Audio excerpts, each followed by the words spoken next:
on existent prototyping and documentation skills, presentation skills, critical thinking skills, and fundamental design tools for communicating and prototyping game ideas as explored in the program. There are 5 components to their thesis. The first is the essay, which is a substantial piece of an academic writing that both describes and analyzes the thesis project as the research involved in its initial conception and resulting production pipeline. Working prototype or vertical slice of the thesis project game is number 2. And this is a tangible, an ever-living product, a built and playable implementation that represents the tangible product of the game thesis. Got ahead of myself. The GDD, which is a game design document, is a living document that has continually evolved during the production of the student's thesis project.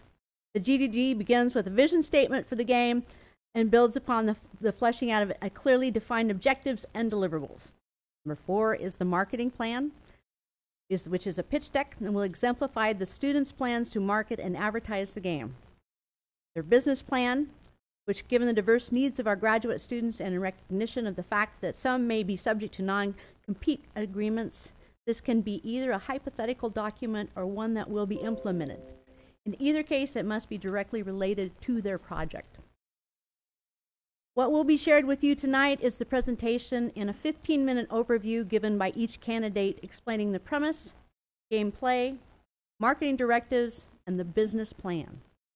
The thesis review board for each candidate is a committee of 5 members from industry, faculty, and advisory board. The thesis review board has had access to the various components of the required materials for 1 week prior to tonight's presentation. I hope that following tonight's presentation, each of you will take the time to meet our review board, who are sitting up here with clipboards in hand, because we are so very grateful for your contribution of time and energy in grading these projects. This is no small feat, and may I say to each of you from the heart of LCAD, thank you. I am Sandy Appleloff. Guys. I'm Sandy Appleloff-Lyons, chair and founder of the Art of Game MFA, which would be nothing were it not for the faculty that drive the program, the staff and administration that drive the school, and our advisory council that help us tackle the waves of change, and the undergraduate program in game art that supports our teams. Tonight I am the evil timekeeper. Each candidate gets 15 minutes only, after which they are allowed 5 minutes to respond to 2 questions, which I will call. All questions posed by the board will be responded to, but not in tonight's presentation. We have tonight for games that range from the thought of relieving post-traumatic stress disorder, to countering social toxicity, to the desire to impact ethical choices of our young.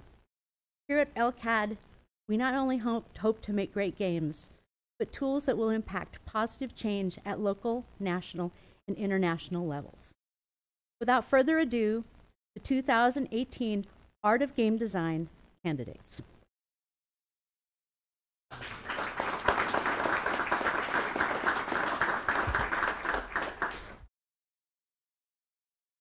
That's where.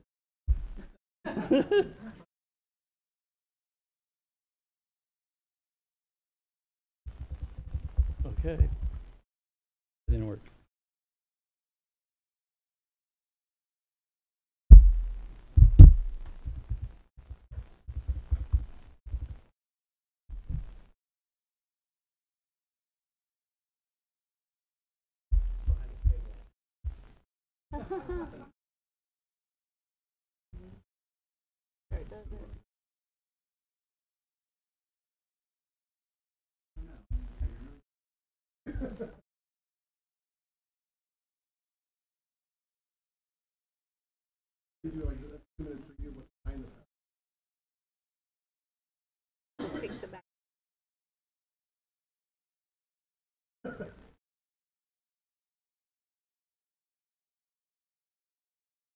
The moment.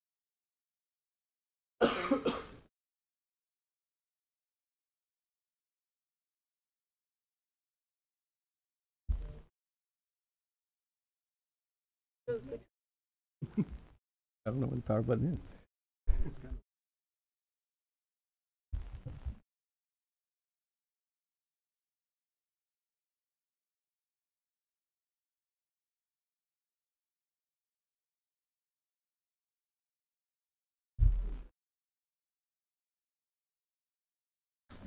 That sound.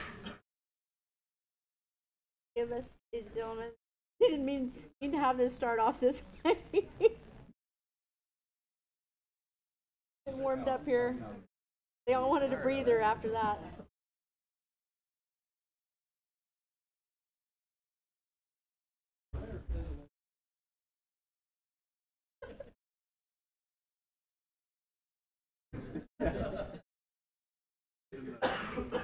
Why is this not kicking?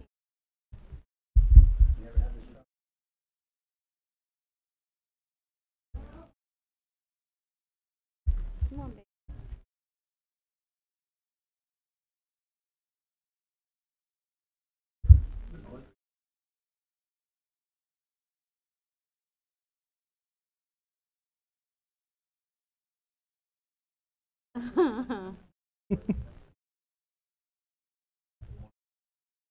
Yeah.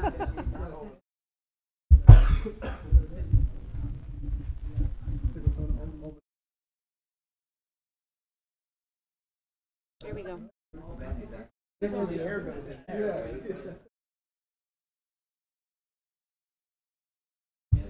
No.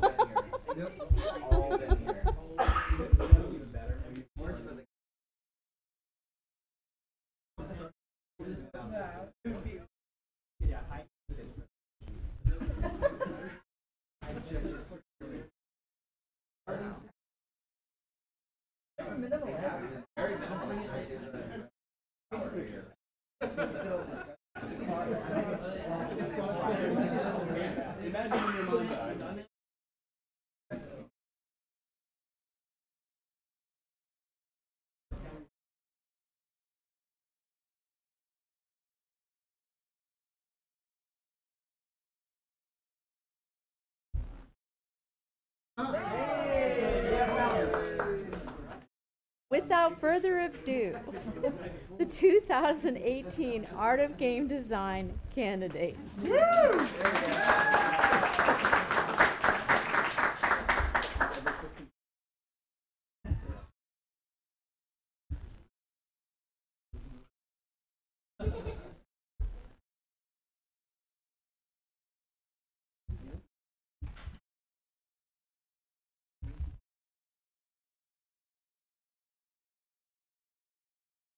Hi, I'm Andrew Barnes, and this is my presentation on Supernova, a narrative-driven VR rhythm game brought to you by Complay.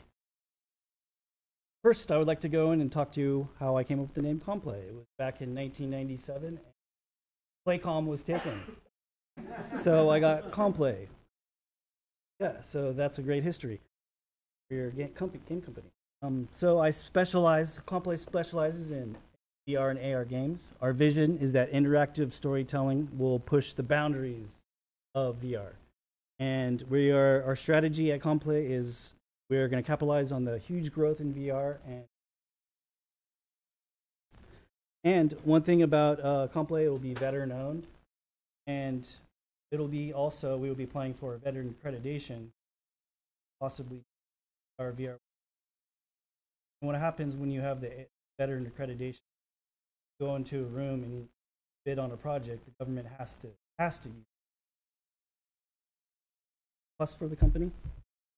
The magic of music and rhythm games. Why rhythm games?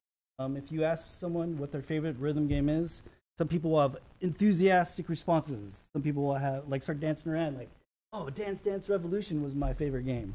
Or Guitar Hero 3, playing that guitar, or playing with all their friends with Rock Band. Mine was Parappa the Rappa on the PS1. Amazing game. I still remember the music today and emotionally connected to the music when I hear it. And then other games came out after Space Channel 5, Rhythm Heaven, Elite Beat Agents. And they started pushing rhythm games where action, rhythm led to action in the game. What's missing, I think, in rhythm games? A true first-person video experience. And I think VR is finally going to bring that to music games. What's missing in a lot of VR games is narrative. There is no narrative game. And what I think can bring to the table is maybe like a game like Guitar Hero, where you play at venues, but added with a Grand Theft Auto. But how do you, in an open world, and how do you get to those venues now? When you get into cars, do those rhythm mechanics change as you drive a car? So imagine a huge music world, and what if you were a Buckaroo Banzai playing in these bands? And are you being chased by aliens from venue to venue? So it opens up this huge possible. What is Supernova? Supernova is a narrative-driven rhythm game on the Oculus and Vive. It plans to have 15 different rhythm game types in an open world. The demo game today has a stylistic take on a rap battle on a street corner. The game will have original music, just like Parappa the Rappa, so no music licensing. The storyline is a fun psychological thriller plot in a surreal world where you're being chased by an evil, sentient 1969 Chevy Nova. Survive and win with RPG elements mixed with rhythm elements. We also have planned multiplayer rap. Our target demographic are the virtual reality current owners and the fans of all rhythm games. Parappa the Rappa. So here's some screenshots from the current demo game. It's a stylistic take on a street corner where you have a rap battle with your friend.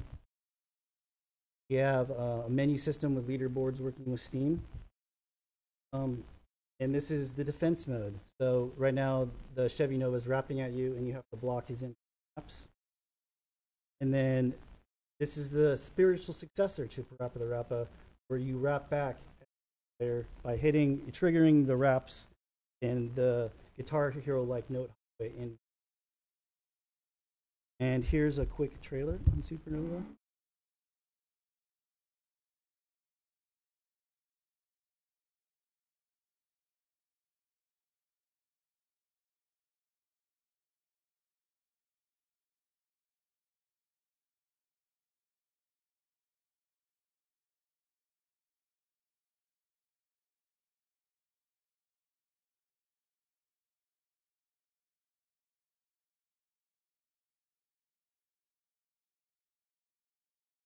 And as I was doing market research for the game, I found there's a huge void for narrative in all VR games, especially there is no narrative. And I found the VR game market is $45 billion by 2025. These numbers are actually in the medium. I found way higher than this, way lower. So VR arcades are popping up everywhere. There's a $1.5 billion arcade, VR arcade. And also VR is becoming more affordable. There's a new game called Wave VR that's got an investment for $6 million for hangouts, sharing your music. Competitive games for this that I research, obviously Parappa the Rappa, and then Patapon, and then there's newer VR games out there like Audio Shield and Boxing. And here are some of the VR sales. And VR games are selling. You asked if there's some rhythm games on that list. Yes, Audio Shield is up there. You can go back and look. Audio Shield is up there. 6 there with Fallout.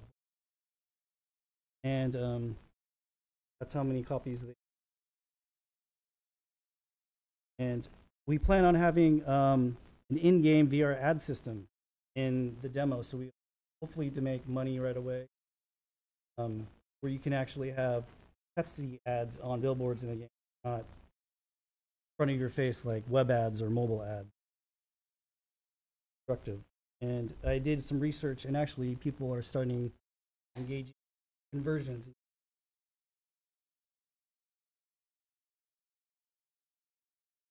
And we have planned a Steam page.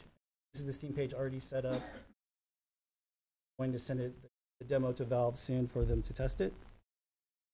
And we'll also be having forums, blogs, and partnerships, a website to help promote the game.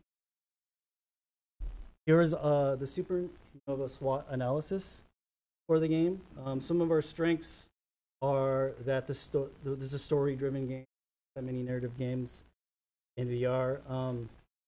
We will have multiple game modes to ensure freshness, not just the same rhythm game type. We will have original music, opportunities, huge VR market growth. And we'd like to capitalize on the nostalgia of Parappa the Rappa. I'd like to use that in Facebook, that like type of games. The weaknesses are it's kind of a niche market a little bit, music games. So there's that, and you do have to have the VR hardware requirement to play this game, so it is expensive. Also, a weakness is original music, because not everybody's gonna like it. That's probably why a lot of Guitar Hero games are plug in there. And then threats are some competitors actually. So Space Channel 5 that was on Sega Genesis is now making a VR version of it. And it's hard to be visible to the mass market. Need developers. And this is our team. A team of 8 people. We have 2 engineers from USC and a music producer and to be determined other artists. Here's some of the salaries we will be looking to give to our team and what's needed for a year. This is cash flow one-time expenses to start up the office and what's needed. And then we have our monthly expenses of salaries, rent, insurance, marketing, utilities, and supplies, and the total. And what I think is 2 years of development to the game. We need 1.5 million, kind of rounded up for salaries and medical expenses for these. We are planning on charging the game for $29.99 on the Oculus and possibly Sony store. We also got to take away 30 to 40% of that profit for memberships, and so you need to sell 79,000. So I predict you could make that after 1 to 2 years, especially after all the numbers that I went through. And in conclusion, Supernova is a narrative-driven VR rhythm game. Experience rap battles in VR, fun psychological world with in a fun plot. 1.5 million investment needed. You'll get your return of investment after 1 to 2 years. We will use in-game ads for monetization and demo. Fine.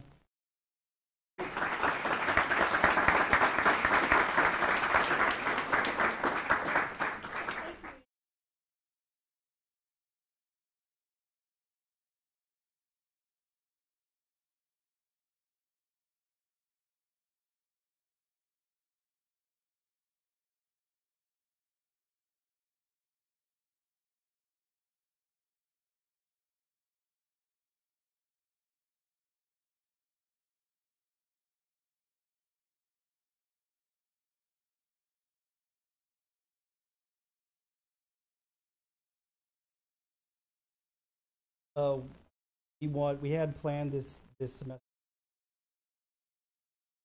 involve more. We already felt that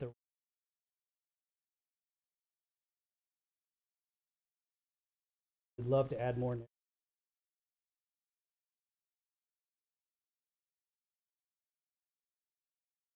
Yes, we'd love to.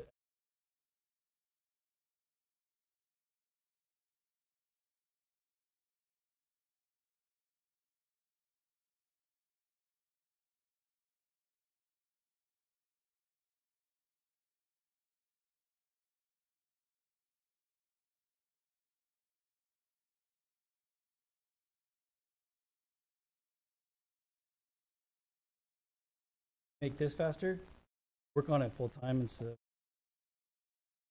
kids. Will it be full-time commitment after? I would love to make it a full-time commitment. I think, especially with doing the music, it would be hard not to do. I mean, making that music for it original was probably the hardest part. It was the longest part. If I would probably have to work with the music, get the vocalist, pulling teeth. Yes, I think we could do it in a year.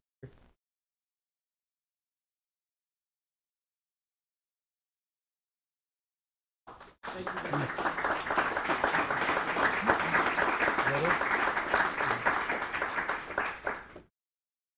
Oh, thank you.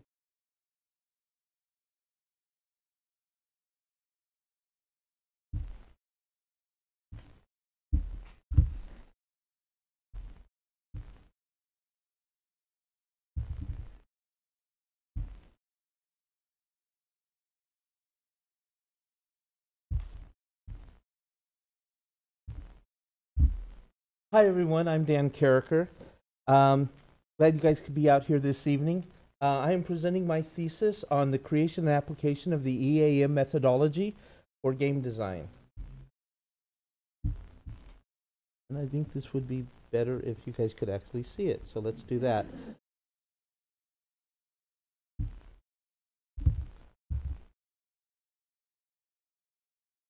Sorry, it's a Mac. I'm not a Mac person.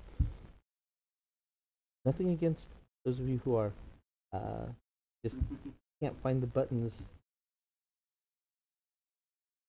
Slideshow. There we go. Play from start. There we go. Sorry about that, folks. All right. I'm going to need my glasses too. The basis for this thesis began about 8 years ago when I started teaching game design. I was teaching it to college freshmen, and I was searching for a methodology to share with my students. At the time, the MDA, which stands for Mechanics, Dynamics, and Aesthetics, and I believe there's a way I can get my notes larger too. Sorry about that. Mechanics, Dynamics, and Aesthetics had gained popularity as kind of the de facto curriculum for teaching game methodology. Unfortunately, I began to realize the MDA is not well suited for the task. In fact, it had never been intended to be a methodology, but more of a general framework for critical analysis. It was great at explaining to my students why their game didn't work, but not so good at explaining how to make the game work. I realized I needed to do something else, something cohesive enough that the students could latch onto and intuitively reason out. It also needed to be concrete, easy to point out guidelines and heuristics so that the instructor could steer each student individually and not take up the whole class time by presenting it in front of everybody on an individual basis. So using the MDA as a basic starting point, over time I began to alter how I taught game design. Changes were made as I encountered design challenges that were not sufficiently addressed with the MDA or concepts that didn't seem to connect well in the classroom setting. This continued as I entered the master program here.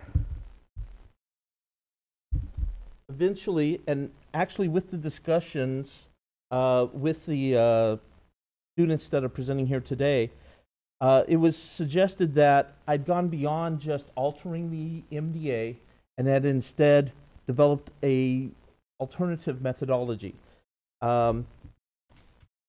This thesis is will explain that methodology. This thesis will explain that methodology, which I coined the EAM, or electronics. The experience, mechanics, and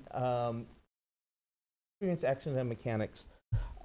My slides have gotten away from me a little bit, and explain how how we can apply it to a practical, real-world example by using the game storage action. So first, I'd like to go back a little bit and discuss what the MDA is, and some areas where it specifically struggled at the methodology.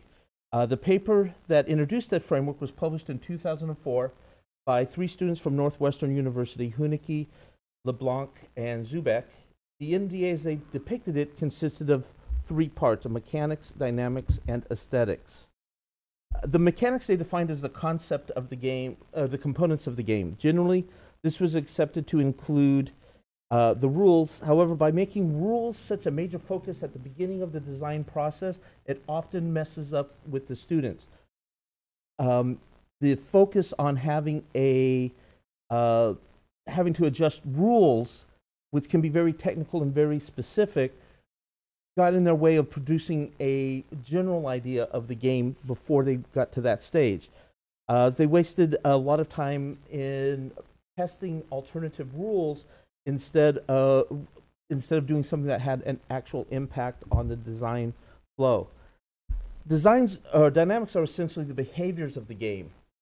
However, the authors established no real clear boundaries in the MDA between a mechanic and a dynamic. For example, do not pass go could be considered under their description both a mechanic and a dynamic, both a rule and a behavior.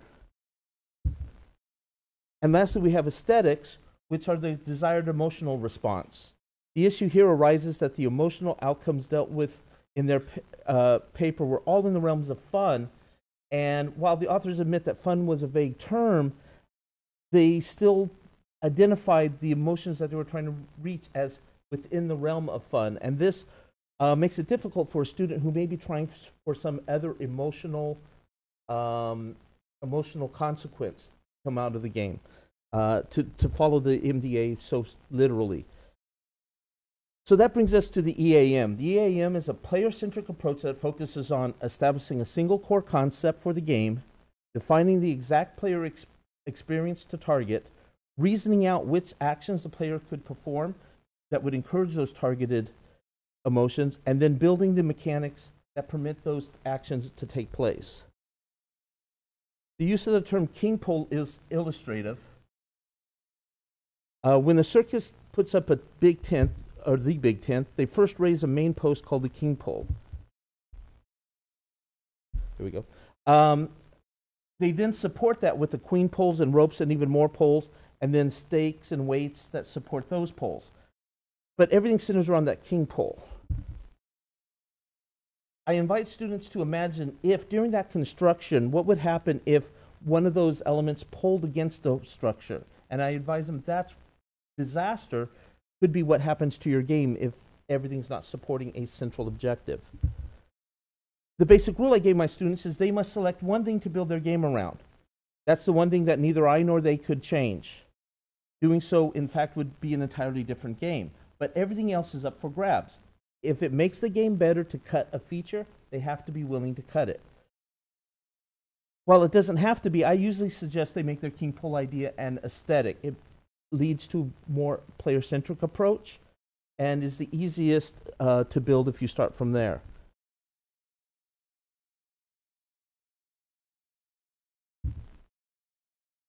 So we have the experience, and the experience is the how it feels of the game.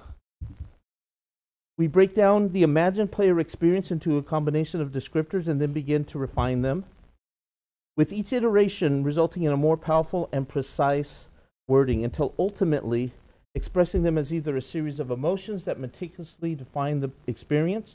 The player will feel terrified, timid, and off balance, or as a relatable summary of the challenge from the player's point of view, surviving the zombie apocalypse as you sneak your way to safety in an unpredictable environment, or as an evocative metaphor, walking on razors as the world burns behind you. Once the experience is decided on, the actions are developed. The actions are the what is done within the game. Each action is applied and evaluated by how it affects the experience. Only actions supporting the desired experience are permitted. Anything else has to be cut or changed. I would note, however, that supporting a specific experience doesn't restrict you to just that experience.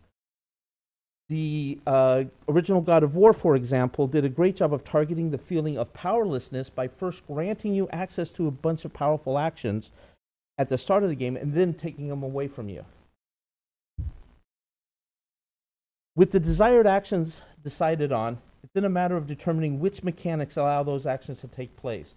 Mechanics are the what is permitted within the game. Here, great care is exercised to differentiate what might be called meta rules from detailed rules. The EAM uses the term mechanics to specifically refer to the broader conceptualization of a rule, but leaves the precision of its explicit its explicit parameters to be filled in later. This is crucial as many students flounder without that distinction being made. The idea is to evaluate how a general mechanic, say a roll and move mechanic, impacts the player experience without getting bogged down by more trivial details such as the size of dice, the number of dice, and what direction the player moves in.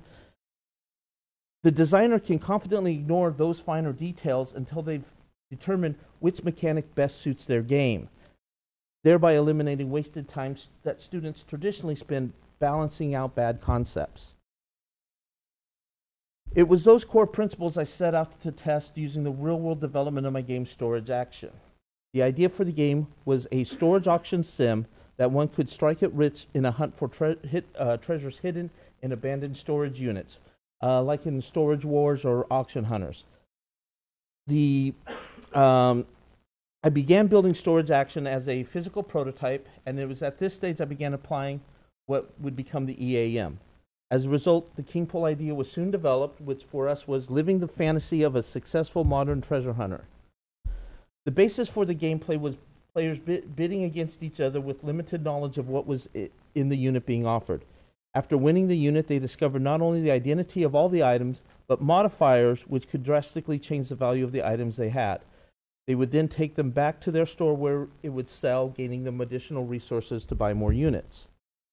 During prototyping, two major issues were discovered and addressed with EAM principles.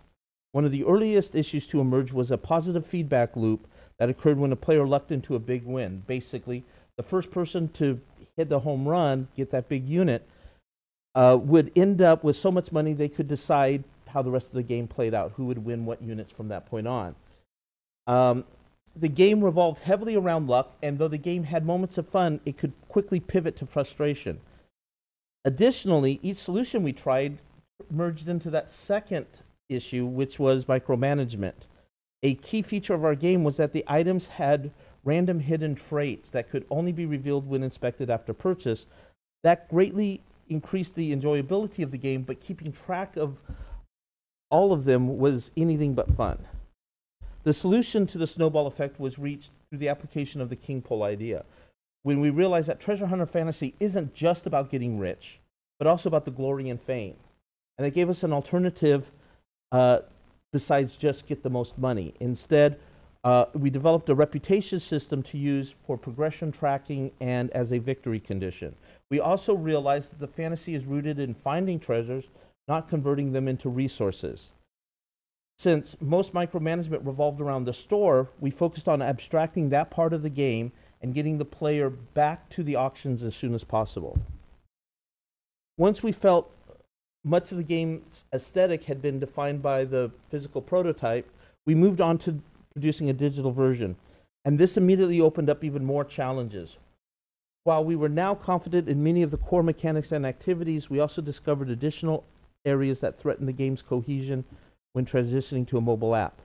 Specifically, three areas we needed to address were the visual elements, the UI, and the monetization. Thank you. Unsurprisingly, we were faced with a common dilemma of quality versus time.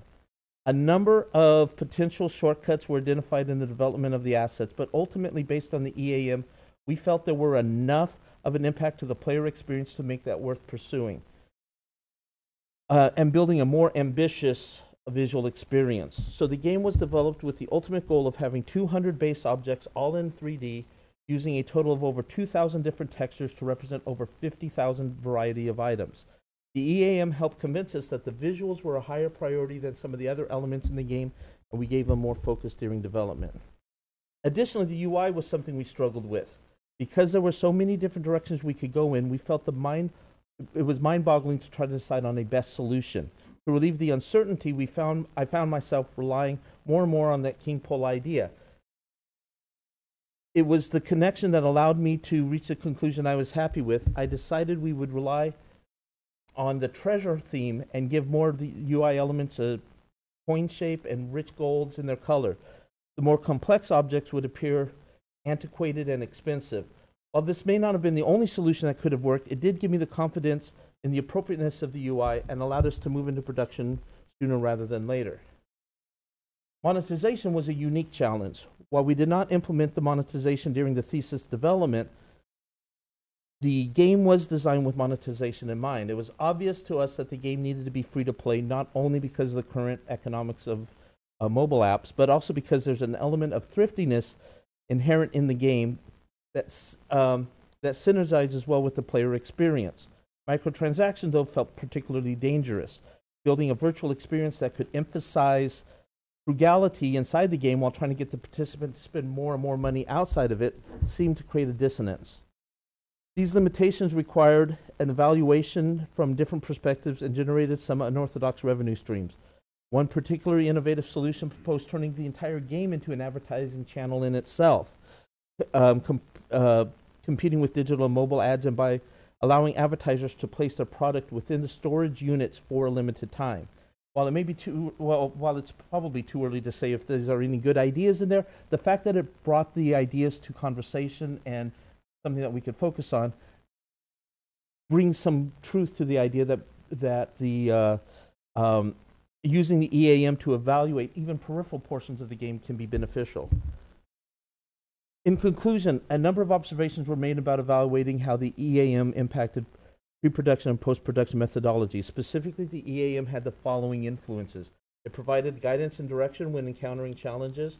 It promoted creative thinking, presented worthwhile solutions, focused the designers on the player experience, suggested what features should be prioritized, and improved the iteration times. So I want to thank you all. That is my presentation.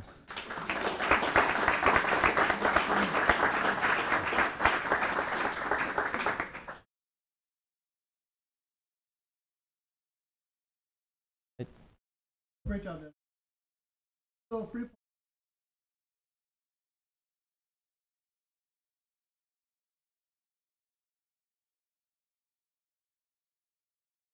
Well, so there's a couple of things that I would like to put into the game that were not priorities for the demo. Among them would be a shared environment that they can share with their friends of their collection. So in other words, they could pull something from their store and put it in a showcase environment, which they would have to build up. We'd give them so many showcase spots, and then they'd have to purchase more. But they would be able to share this socially with friends. There's also would be a leaderboard where they would be able to compare their scores with both people that they're pooled with based on their experience and how far, if they're day one, they'll be pooled with other day one players. But also they can compare their rankings with their friends' rankings on there to kind of get some competitiveness from the players there. We also plan to release further assets, which I think would be a big draw because we could target certain areas if we decide that, hey, we'd really like to target that. Maybe putting in more NASCAR stuff would suddenly, or maybe not NASCAR if we don't have the brand, but more racing car stuff might bring in the people that we want to bring in. And so the idea that in 2 weeks or 3 weeks we're releasing a new pack would also help drive some of that.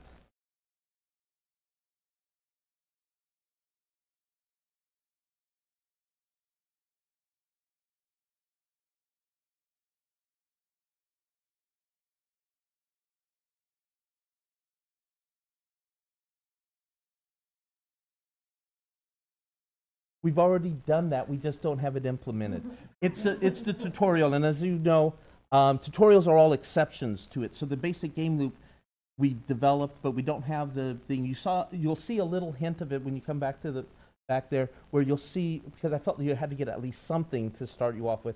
And the basic premise is that you are visiting your aunt who runs a thrift store, or actually a swap meet, and you are there to fill in for her while she's sick. Of course, she gets better and goes on a vacation, but she shows up from time to time and says, hey, I realize you don't have this. Have you thought about buying this? Or it's about time for you to upgrade the store. Think about, and certain things will trigger. So it's not just a solid tutorial section that you play the tutorial and then you go through, but rather contextual, that it pops up. And we have a lot of it planned out. It's just not in the game yet because writing that tutorial would have taken more time than it would have to actually build base game.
Alright. Hello, my name is Brian Metz. I am the designer for Runeseekers. Runeseekers is a competitive real-time app-driven tabletop game played by 2 players. It's set in a fantasy world where the players themselves are known as Runeseekers. They have the innate ability to unlock the powers of runes and bestow those powers onto their team of heroes. The objective of the game is to conquer your opponent with your team of heroes. They will have a list of available heroes that they can choose from. The initial release of the game will have 15 in total, and they can only have a max of 5 on their team, so they can mix and match as they please. What will come with the heroes is the model and then also the playing card, which acts as a reference card for the player to remind them what their heroes can do during the game. They'll also be able to equip runes. Runes have different abilities, which I will go into later. Each hero can have a max of 3 runes, and then as well as a terrain board that you place together to create the battle arena. And of course, the most important aspect for app-driven board game, the Runeseeker app.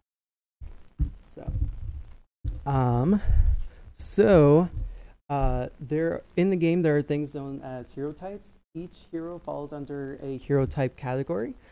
These categories determine the specialty of that hero and the types of strategies that you'll probably want to use with them, but not limited to. It just gives a starting point for the players to know what to do with their heroes and how to strategize. And as mentioned before, there are 5 different runes in the game. Fire, ice, and earth deal magic damage based on their respective elements. Wind allows players to heal the health of their heroes. And then magic, when it's mixed with either fire, ice, or earth, it applies a status ailment to the hero, which is burn, which heroes cannot, their HP cannot be healed when they're burned. Frozen basically slows down their ATB gauge, and then poison, which gradually depletes the hero's health over time. To set up the game, the players first need to create the battle arena. So they each have their own specific terrain board, and then basically they just mash them together like that, and it creates the full arena that they will be playing on. The purpose for this is because the terrains have their own key features to them depending on the environment. This environment you see here is the Grimoire environment, and this particular specialty of that board is the barriers have an extra defense at their destructible barriers. But the terrain boards will also include the home base, indestructible barriers, barriers that they can't pass through, destructible barriers, and as well as power sources, which I will get into later what those specific components do. To continue the setup, the players on each side need to place their models onto the board. They can only be put in these starting points. It doesn't matter what order they put them in, but that's where they have to start on the board. And then in front of them, or wherever players would like to place their reference cards. You know, it depends on them how they take in information. They could place their reference cards anywhere on the table for them to see, and then put the runes right into the slits of the card so that they know which hero has which runes equipped. And then the next part of the setup, which is the funnest part, I think, is in the app.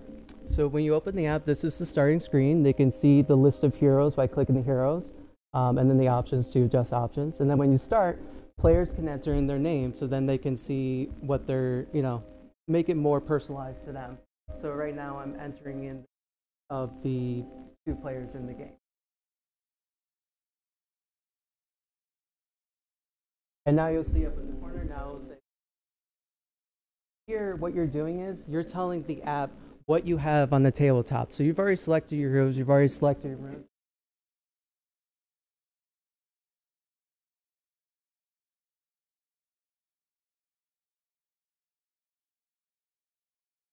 Process. And if they make a mistake on the hero and then select another one, it's just all easy taps if they ever mess. So now he's doing what team setup he has.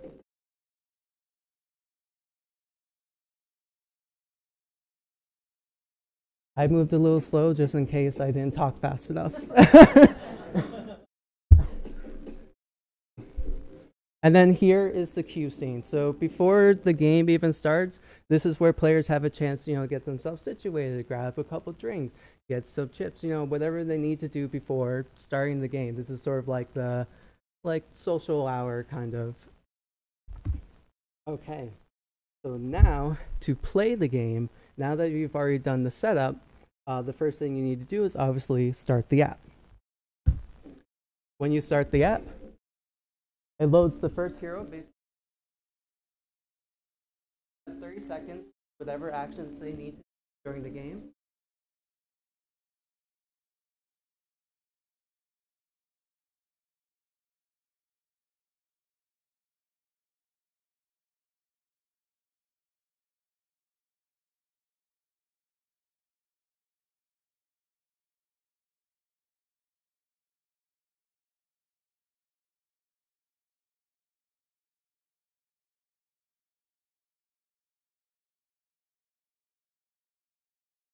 Visual.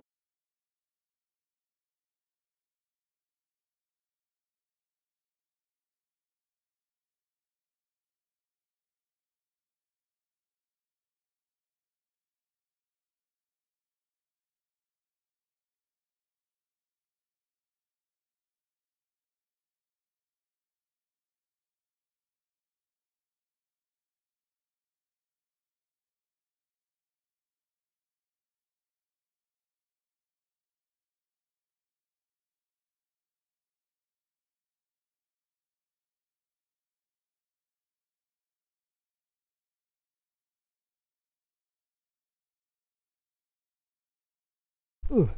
So that is the battle scene. That just acts as the brain for the app. All of the action takes place on the board. Always look at tabletop first. The app is only the brain. This is because there are specific abilities and specific interactions on the terrain board that are not tracked in the app. That's up to the player to keep track of. You know, the traditional tabletop mechanics that, you know, players are just expected to keep track of things. So always look at tabletop first, apply your action on the tabletop, and then tell the app, this is what I've done, and then just does the effect of whatever action you did. The reason for this is to have more complicated formulas. You can add percentages to damage. You could do a lot more when the app is doing it for you, as opposed to using just traditional counters and players having to do the math themselves and things of that nature. And then, oh, excuse me. There we go. Sorry. And then how to win. So obviously the most basic, you just defeat all of your opposing heroes to deplete their health to 0.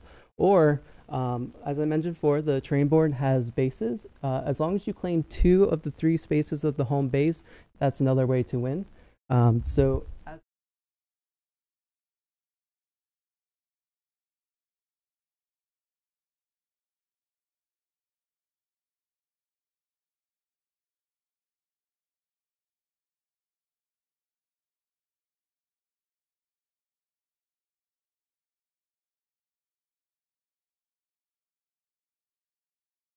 hero can attack the hero attacks bear.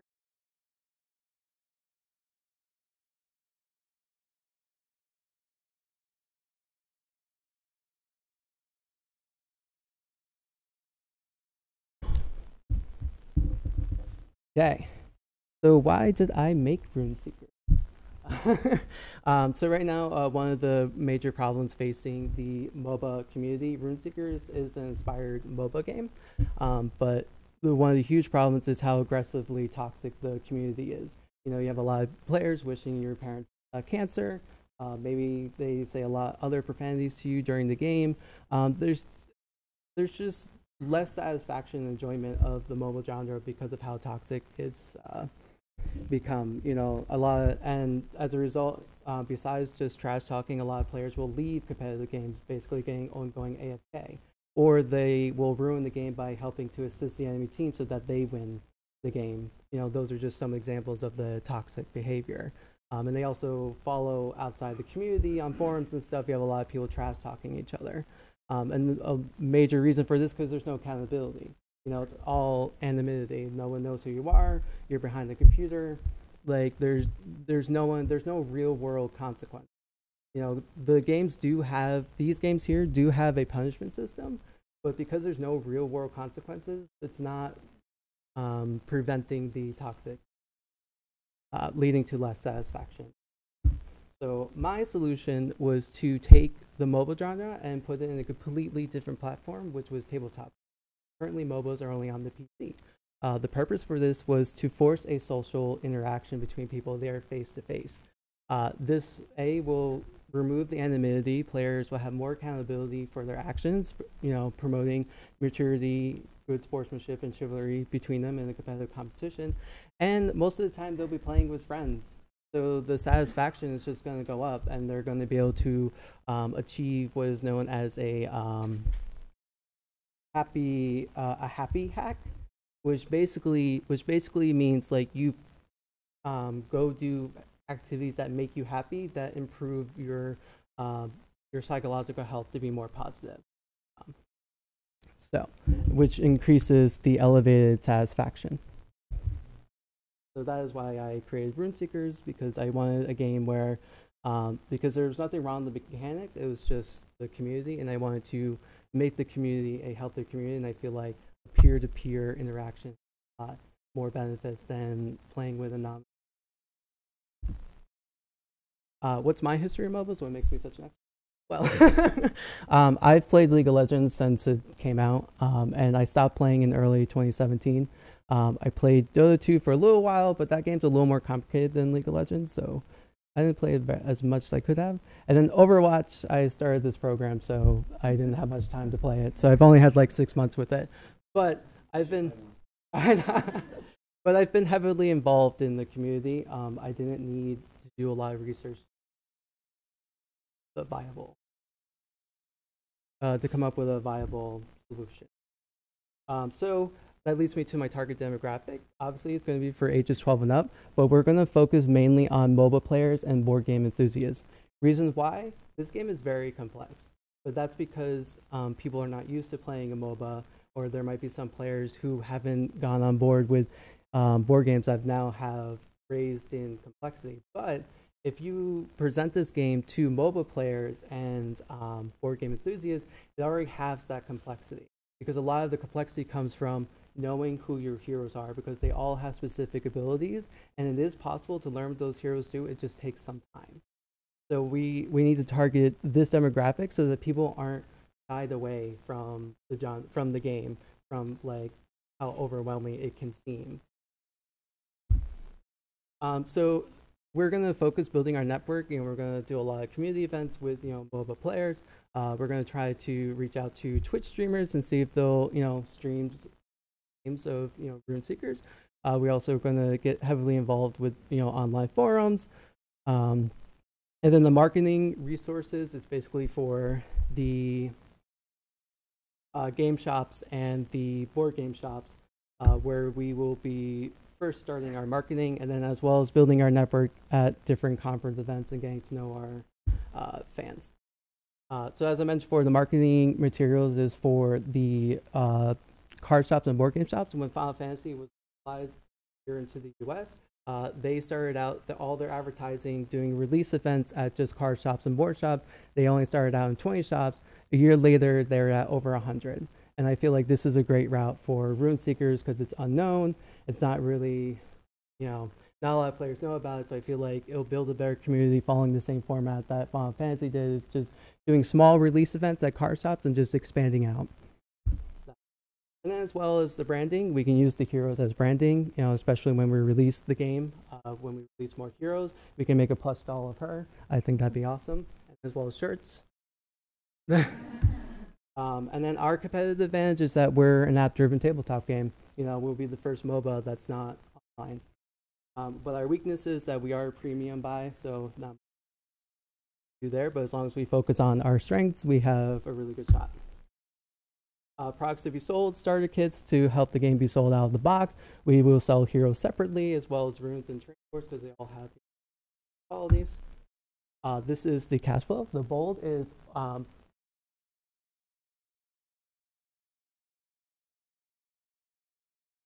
for the cash flow of revenue. And then this is our return on investment. We would need an initial 100K investment.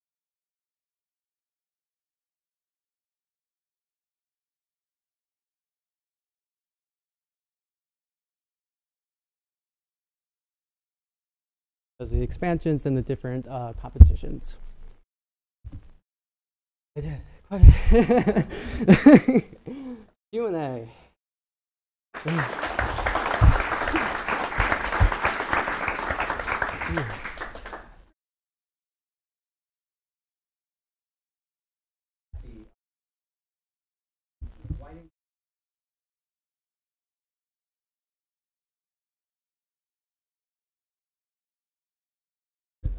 So that is a good question. I actually did an interview with Andrew Fisher, who also created a app-driven tabletop game, which there are only 3 on the market so far, so it's still an expanding market.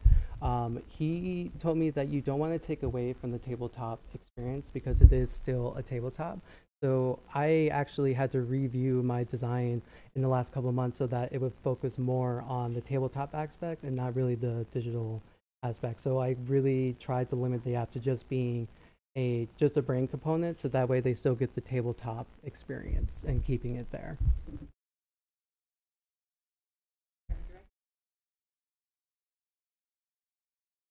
Oh.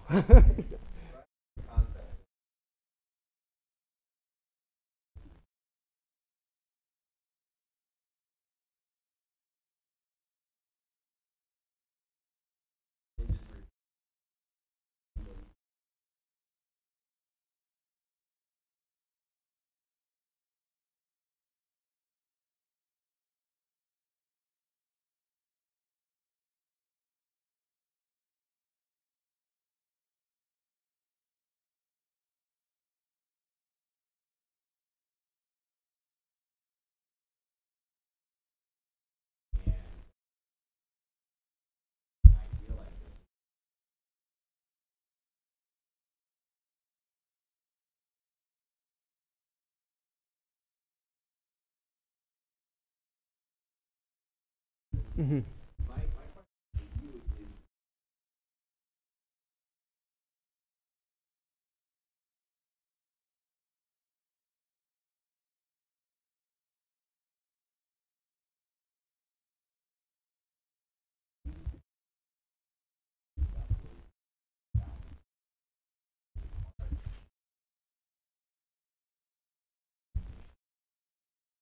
So, yeah.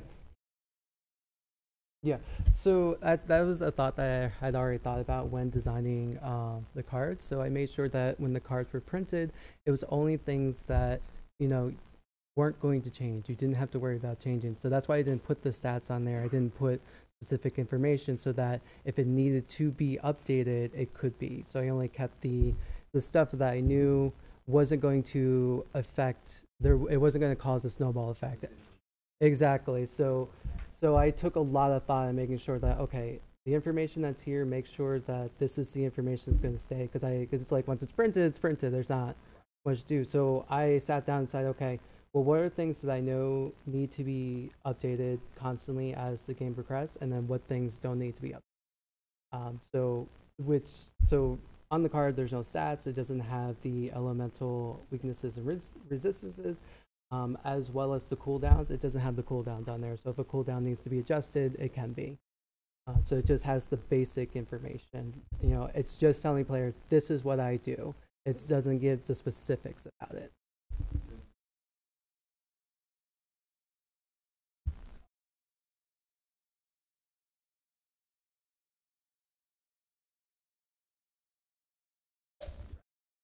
Yeah.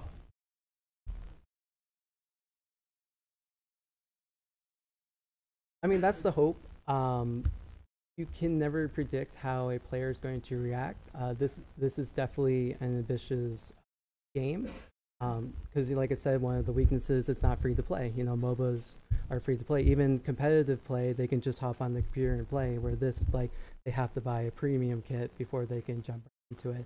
So I feel like if we focus on selling the experience, the social experience, and then B, the app-driven quality of it, because like I said, app-driven board games is not like a huge thing yet.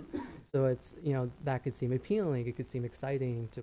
So as long as we focus on our strengths, we can build to getting there where, you know, we start to be able to connect with these players who have like these amazing strategies and like showcasing them as part of our marketing plan. So that's like the goal we want to build to, but I don't think it's going to happen within the first year. It is something that you have to build up to, which we, you know, everything's in place to get there. You know, it's all the things that we've thought. Yeah.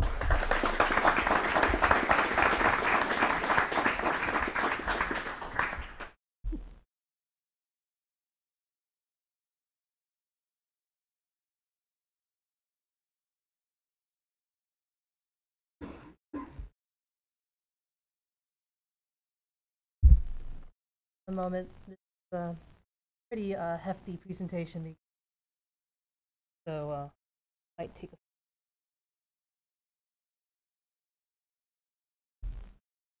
Okay. Nope. Nope. Ads are the bane of my existence. 1 second. All right. Okay. Cool. Hi, I'm Lenore Moran, and I am the team lead for Project Astray. Man, time's really flown, hasn't it? Last time I checked when I was here, I was the one watching the presentation. Well, here I am. So, what I'm here to present you is the culmination of a little over a year's worth of hard work. So I'm pretty sure that you're all wondering what this game about, and let alone like who is behind building it. We are Labyrinth Games, and we are a studio that aimed to build a narrative experience to not only explore, but to promote exploration, discovery, and empowering players, both traditionally and non-traditionally. As you can see by the mission statement up there, we're really into story. Okay, so now, just what Astray is. So, Astray is a third-person action-adventure puzzle platformer. A mouthful, I know. The game was made as a focus on defining and exploring what makes a satisfying exploration experience. And I'm pretty sure you're all wondering what exactly I mean by that, and I'm hoping I can clarify that through the 3 design pillars up there. We want to intrigue and engage players by allowing them to prospect, and through intentionally designed system tools and control drops to kind of get them an idea of what may be lurking nearby. Upon awakening, you find yourself in a dark and unfamiliar room that vaguely resembles a laboratory. Upon leaving, you quickly find out that you're trapped, and in your best bid to find a way out, you've come across a nearby terminal that you can see over there, yellow screen. Once initialized, the machine gives you 3 primary functions, one which allows you to manipulate the nearby systems, such as doors or the shields. Another kind of gives you a vague map of what may be nearby. And the third will kind of give you a hint of the story and backlore of what has happened here. So in this hostile environment that is teeming with danger and unseen hazards, which secrets do you choose to unveil in your desperate bid to escape? Risk your life at all to uncover any of these secrets? Okay, so give me a moment here. I embedded here a short video for Stray. This is be tricky. And this is for a short preview what the prototype for here is doing. So allow me to walk you through the game. Did I hit it? No.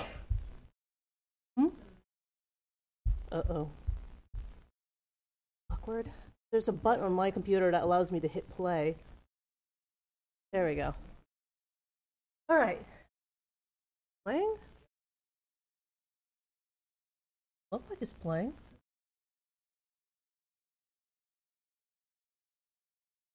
It plays on my computer? Well, this is unfortunate. No, it's just... Okay, I'll quickly give you a summary then. So you quickly will be seeing is the start menu that will give you the mood and set game. Then load into the loading screen, which you're presented a how to play screen, which gives you visuals of what exactly are the key bindings to how to play the various controls you are given, and also gives you a visual description and indication of how to deal with the auto climb system, in which supposed to help enable players to get into difficult and hard to reach places. Upon there, you're given a short little narrative scene of a blurred out screen where you're given the words. It seems it's working, and you can look around, and then upon that, the screen will then allow you to play, and you find yourself in the lab, in which you're given the experience, which you're forced to then use the terminal.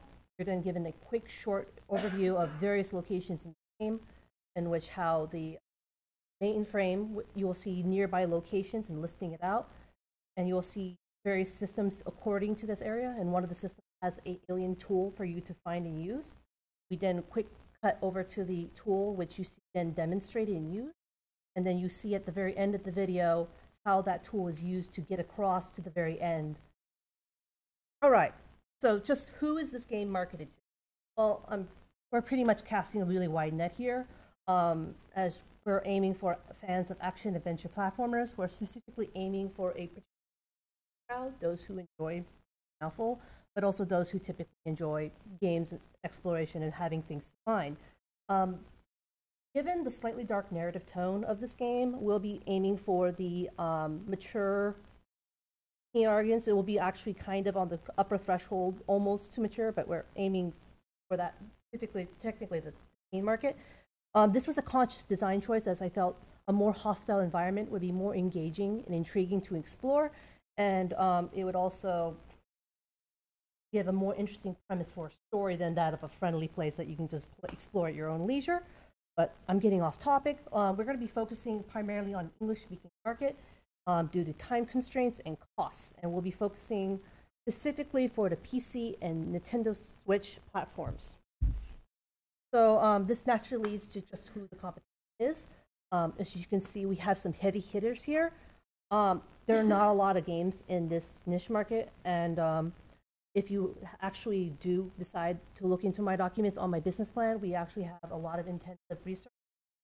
The competition, what kind of titles are becoming staples for this niche market over the last 5 years, the various strengths and weaknesses of not just the genres of this niche, but also the strengths and weaknesses of the top competitors of this field. So we're specifically trying to generate a core following of fans as a base for our customers. So we're going to use this data to gauge when the best time to release, but pretty much what qualities are consistently hitting home with this niche market. And given the release pattern for many of these games, that particularly the top big companies here, none of these are going to be due to release soon. The one that released the soonest was the Portal franchise, and they released to a mobile market, which is entirely different market altogether. So next question, how much is it going to take to build this game? While we recognize this project has the ability to be expansive and very expensive, we decided to determine to build the smallest scope possible for Stray that still delivers on that experience. So for an investment of $400K and a small team of 2 artists and 1 coder, we're going to be aiming for a development cycle of about 15 months. This is what we estimate would take to have that minimal experience for Stray built.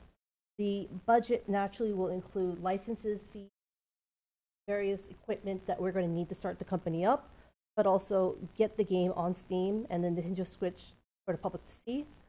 One budget saver that's really going to help, out is the fact that we have a small, partially developed prototype for you to play, and that we're going to be doing an online virtual office as well. So with this in mind, we come to you in order to gather funding, in order to launch our Kickstarter campaign. We did some bit of research on that, and I'm pretty sure some of you are going, well, who's going to, like, why would a publisher go to Kickstarter at all? And actually, our research has shown that a lot of companies have been backed by studios and publishers. Usually small studios are backed. This not only creates in the opportunity to explore new and interesting content, but it also allows the publishers to branch out and try out different companies that they don't have. So now we get to the next part. Why crowdfunding? Well, I'm going to say crowdfunding is a rather large audience. You have, especially Kickstarter, they have a lot of built-in marketing already in place because they have a large following of people who are dedicated game enthusiasts for the particular crowd we're going, and they all happen to have a bit of money that they're willing to invest in order for a game. They're focused. As a result, they are really great at generating buzz. You pretty much, when someone sees a game that they're interested in or that they think their friend is interested in, you start seeing people tell each other about this outside the main communication channels.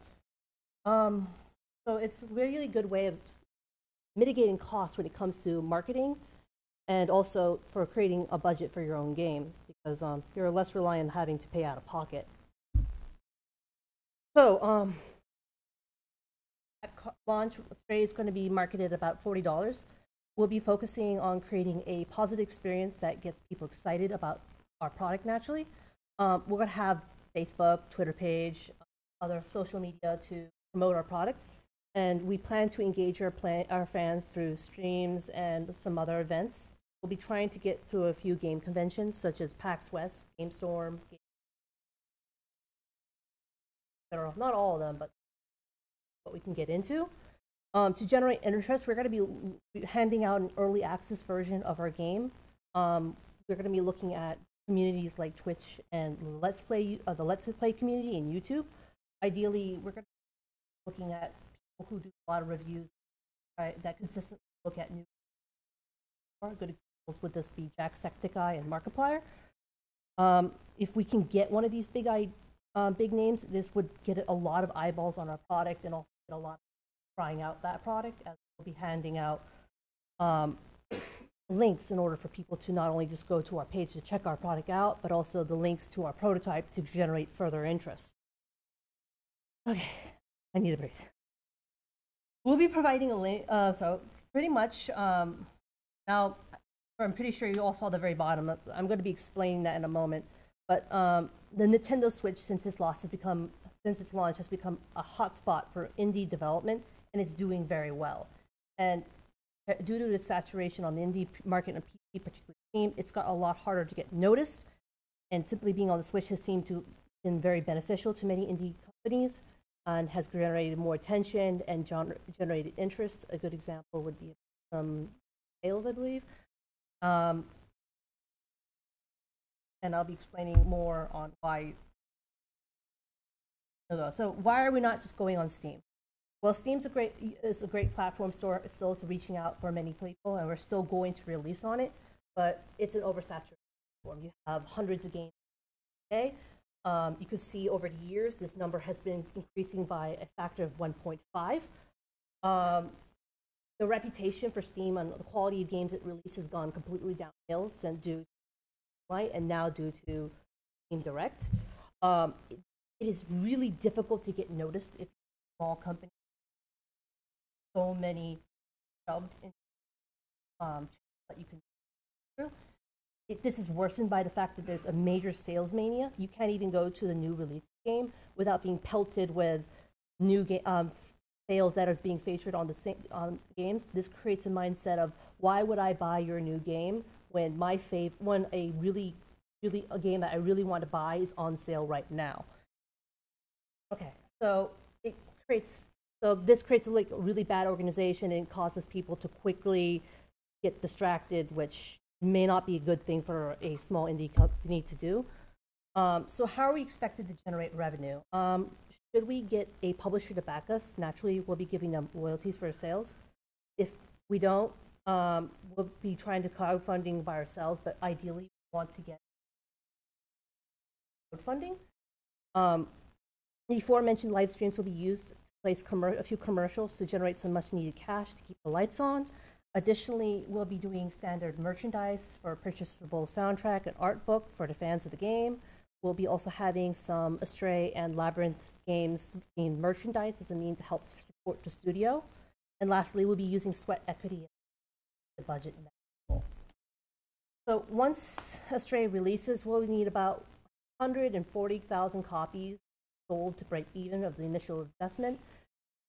If we take about probably a year in order for us to start getting profit. After that, so pretty much it's a good way to build a potential new franchise. But I do want to reiterate that our goal is here for this game to build a base for future releases and less on profit. So we're looking for a way to leave a strong impression over Stellar sales. So after Stray is released, here's the roadmap up ahead for Labyrinth Games. If we are a success, we'll be releasing DLC for the game before releasing a separate title. And then afterwards, we'll be working on potentially releasing another game. If Astray does not market well with crowdfunding, or we don't get any funding at all, we'll be switching gears and we'll be becoming a studio for hire. We'll be using the reputation and the funds we generate from this work to bring Astray down into a reality down the road. So these are the challenges that we're facing for the production of Astray as a company. A lot of us are still in school, so we have the issue of variable hours until graduation.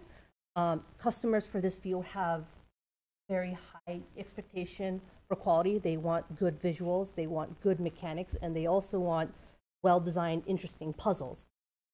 We also need, due to our small size, might need to have additional recruitment. We don't really know whether or not people can stay down the line, on down the line. And lastly, because we're such a new company, we would need to establish protocols within a virtual office and in making sure that it's efficient. So despite these shortcomings, I believe that we have the ability to create a great game, and here's why. There's a really high demand for these type of games, and people are searching for games that provide interesting narrative and experiences that give a good space for exploration. It has a strong appeal to action adventure puzzle, so that is well. And there is a few competitors in the field. So I feel like the development of this new game design principles for building a superior game exploration engine would really help out on furthering the development of this. Other than that, thank you.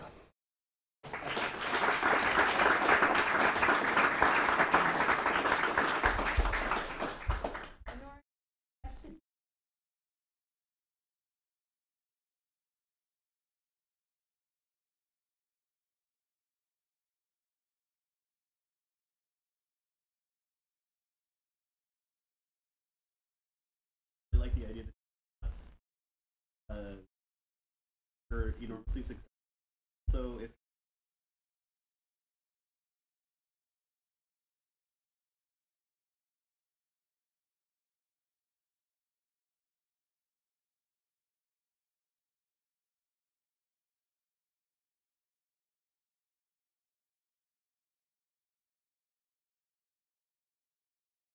so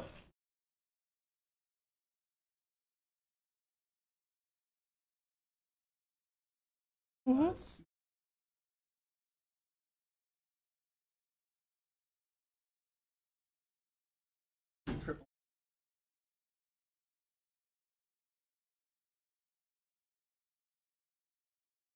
product.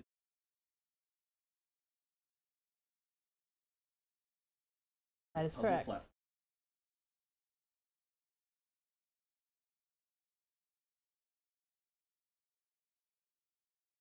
I think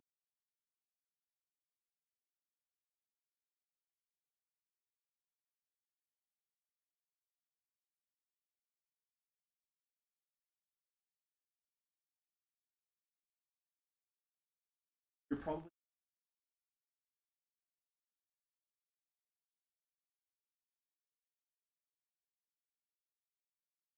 All right. So first off, I wasn't kidding that about the smallest manageable project. So it does sound like it has a lot of content rich, but a lot of this would be probably best. There's not going to be actually a lot of choices that kind of affect on. I think probably the best examples would be probably Alice Principle. If you've ever played it, if you haven't, it's essentially Portal 2, except they focus more on the puzzles. It's very difficult. It tackles the idea of philosophy, and they do a very loose story based on the choices you make on main mainframe interact computer that you talk to. And they do this very simply.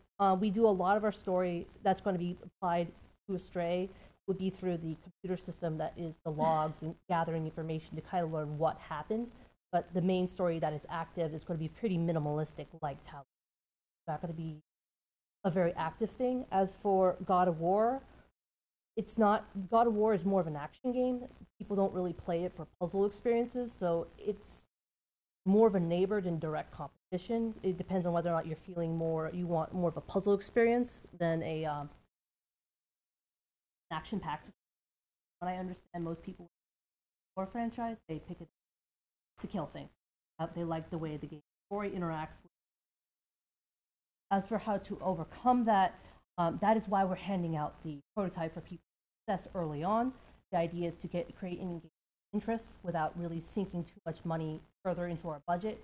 And the idea is to facilitate a really positive, ongoing response to get people to pick up and play our games. Another, again, I must recite Talos Principle. They didn't really sink a lot of money in their games. They were fairly unknown when they released that game. And they pretty much what happened was people just took a liking to it and it shot off like wildfire. But the idea is to really get home and not rely on simply word of mouth, but trying to engage the Let's Play community, the Twitch community, and talking about it. That's pretty much how I'm planning effective marketing.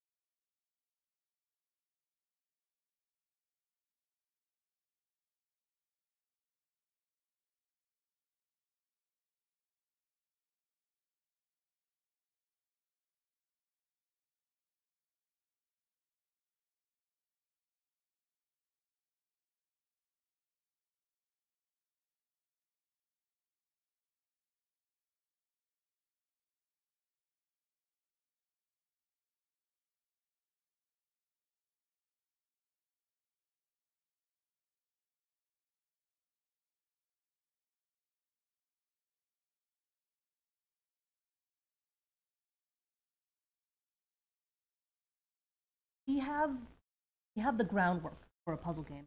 I wanted to have like pretty much what is considered a tutorial level puzzle. The first one is you open the door. You have to kind of figure out what you open the door, and then you have to figure out where said door is. Third one is you have to get up to the terminal in order to bypass force field or to get very much the same thing, but is to kind of explore how to do that. But these systems, they can actually interrelate with. So suppose you have a laser beam and you need it to be completely cut off in order to cross. But in order to do that, you need to access, to turn on the field, the system, a force field. There we go, force field. But problem with that is that system is powered off, so you would have to then find the power generator, which is actually in the game right now. for the hardest puzzle. I don't know if anyone, but the power generator, you have to find, locate it, and then may potentially do other puzzles in order to power that on, in order to power on them. So this allows you to do interconnected systems to manipulate your environment. And you can do theoretically, some quite interesting, not just with.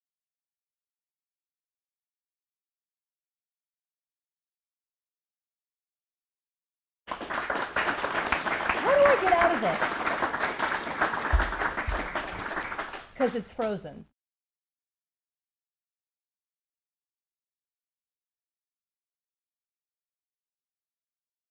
We're gonna. I know we like 5 minutes and you can stretch your legs, and I'm going to start this and rolling again. You're fine, Lenora. You're fine. I think it's par for the course today. Oh, you did good. I was trying to kill you with it. No, I was kind of like, I suck.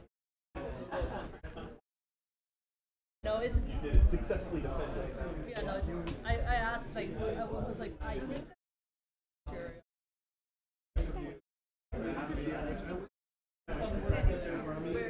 Come right on up. If you want to come on, come up around this. Yeah, gremlins, gotta let them. This box. Wait till you actually see the game. Yeah, but that was broken. The turret's spamming bullets at you. Well, it's enough to get you.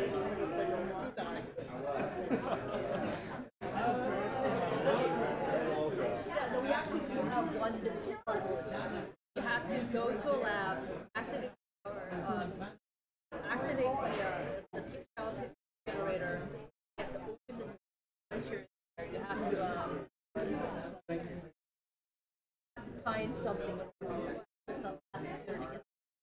I don't think anyone's going to get. Because they'll get killed by the turret.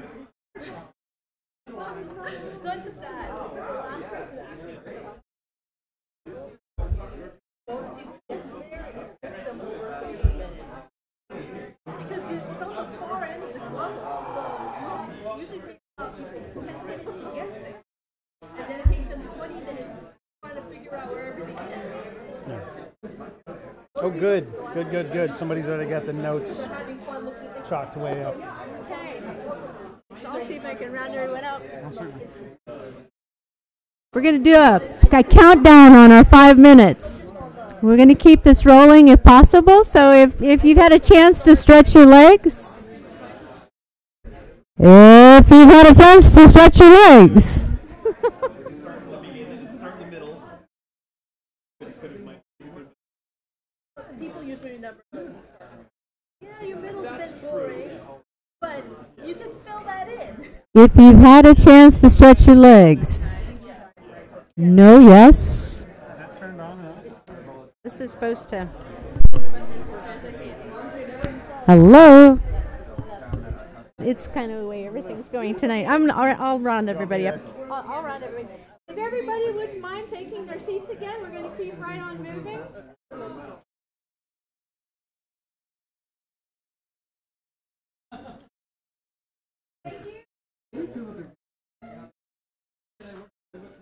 Tom Olsen. Hey!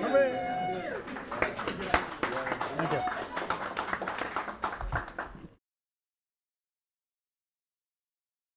Once upon a time, long ago, land far, far away, the first story was told. Now, we don't know who told it, what it was about, where they were when they told it. But what we do know is that in the intervening millennia, people have continued to tell stories for entertainment, for education, for political purposes, right? Shaping the narrative. What we also know is that it is still a very popular form of entertainment, and it is a very lucrative form of entertainment. Look at Netflix and HBO. Episodic, narrative-driven content has probably never been more booming business or more popular pastime with a wide swath of people. Now, around the same time, or probably possibly before the first story was told, the first game was played. Dice being thrown, something else people are often called, human beings are often called the storytelling animal. Animals, however, we know to play games. We don't know if they tell stories. Maybe that's what dolphins are doing. But we do know that they play games with each other. So it's possible that the first story was actually an argument about the rules to a game. Some exception to house rules. And games, of course, are still a booming business, still obviously a giant pastime and an opportunity. Now, where stories and games come together, they come together in a number of ways. One easy way is something like diegetic or mimesis, where the narrative skin covers the abstract rules and mechanics of the game to allow the player to more easily sort of digest them and keep them in mind and play the game. So if you think of something like chess, which probably was reverse engineered out of the narrative of a battlefield, and then they made the abstract rules. But for a modern audience, you look at the abstract rules of chess and these pieces move in funny things, and I know as a kid it was confusing why. But then when you tell the story of this is a knight and this is a bishop, and it may not make complete sense, but it does help you keep track. My favorite combination of narrative and games is games that are storytelling games in their own, role-playing games. I've spent a ton of time playing the big Bethesda games, Morrowind. My wife can still hum the theme song. In any case, and old traditional pen and paper D&D with people. My name is Tom Olson, and I'm here to talk to you about Tales of the Knight-Errant, which is a game that I'm developing, and Rockhopper Entertainment, which is the company that I hope to found with that game, to launch with that game. A little bit about myself. My first degree was an English degree. I studied a lot of medieval Celtic literature, Old English, Old Norse, history, language, and literature. So I'm that kind of a geek. My kids will tell you I get weepy about the story of Grettir Asmundarson and his outlawry and the tragedy of it all. But the thing that I love about stories and history is the immediacy of kind of the human family back through time. That's something that I hope to bring into games. I think most people who play RPGs, hardcore RPG players, get a lot of that kind of human connection out of these narratives that are developed. I would like to bring this to a casual place. Won't bore you with all this slide. I've been in the business since 2002, worked on a lot of titles, both console and lately mobile. And the point here is that I have made a lot of war games. I've made some silly casual games. I would like to use all that experience and what I've learned here to kind of bridge that gap. Not kind of, to bridge that gap with excellence. So let's talk about the company first. Without going into complete detail, some of my instructors from the early terms can tell you that when I took the break, when I took the hiatus from the career to come back to school to do this, you know, I had been armchair quarterbacking for about 15 years. All of us in games go through highs and lows. I had a lot of ideas. I know better about some of them now, having having run a team in a distributed fashion under all of the limitations that other students have mentioned has been very enlightening and challenging. But what I would like to do with Rockhopper on a human level is bring together a bunch of veteran talent and give them a good place to be. Basically, take the best of what I've learned from the people that I've had the opportunities to work with some fantastic CEOs, some fantastic team leads, art directors, to take all the best of that and be generous with people, give us a place where we can be at play between a rock and a hard place. Now, the rock is that rock steady, absolutely immutable need that many developers have, the best developers, I think. You just can't do anything else. We're going to be creative. We're going to make games. You're probably not in this business. I ask myself, am I still doing this if there are things that give me such pause? What else am I going to do? I have to do. So that's the rock. The hard place, of course, is the marketplace, which, as other people's slides of stats will show, it's a tough place to try and make a living. Tales of the Knight-Errant is a mobile casual role-playing game designed to bring the storytelling heart of role-playing games, that role-playing experience, to a wide casual audience.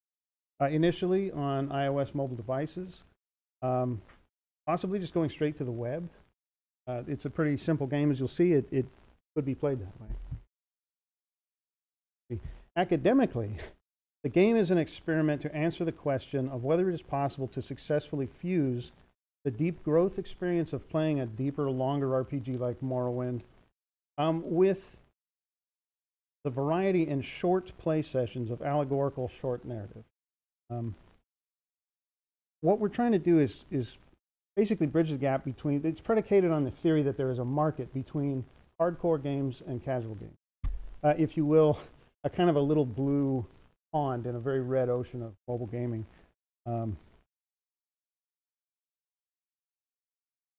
Now, again, with the English literature background and art background, I am deeply inspired for this game by the Canterbury Tales of Geoffrey Chaucer.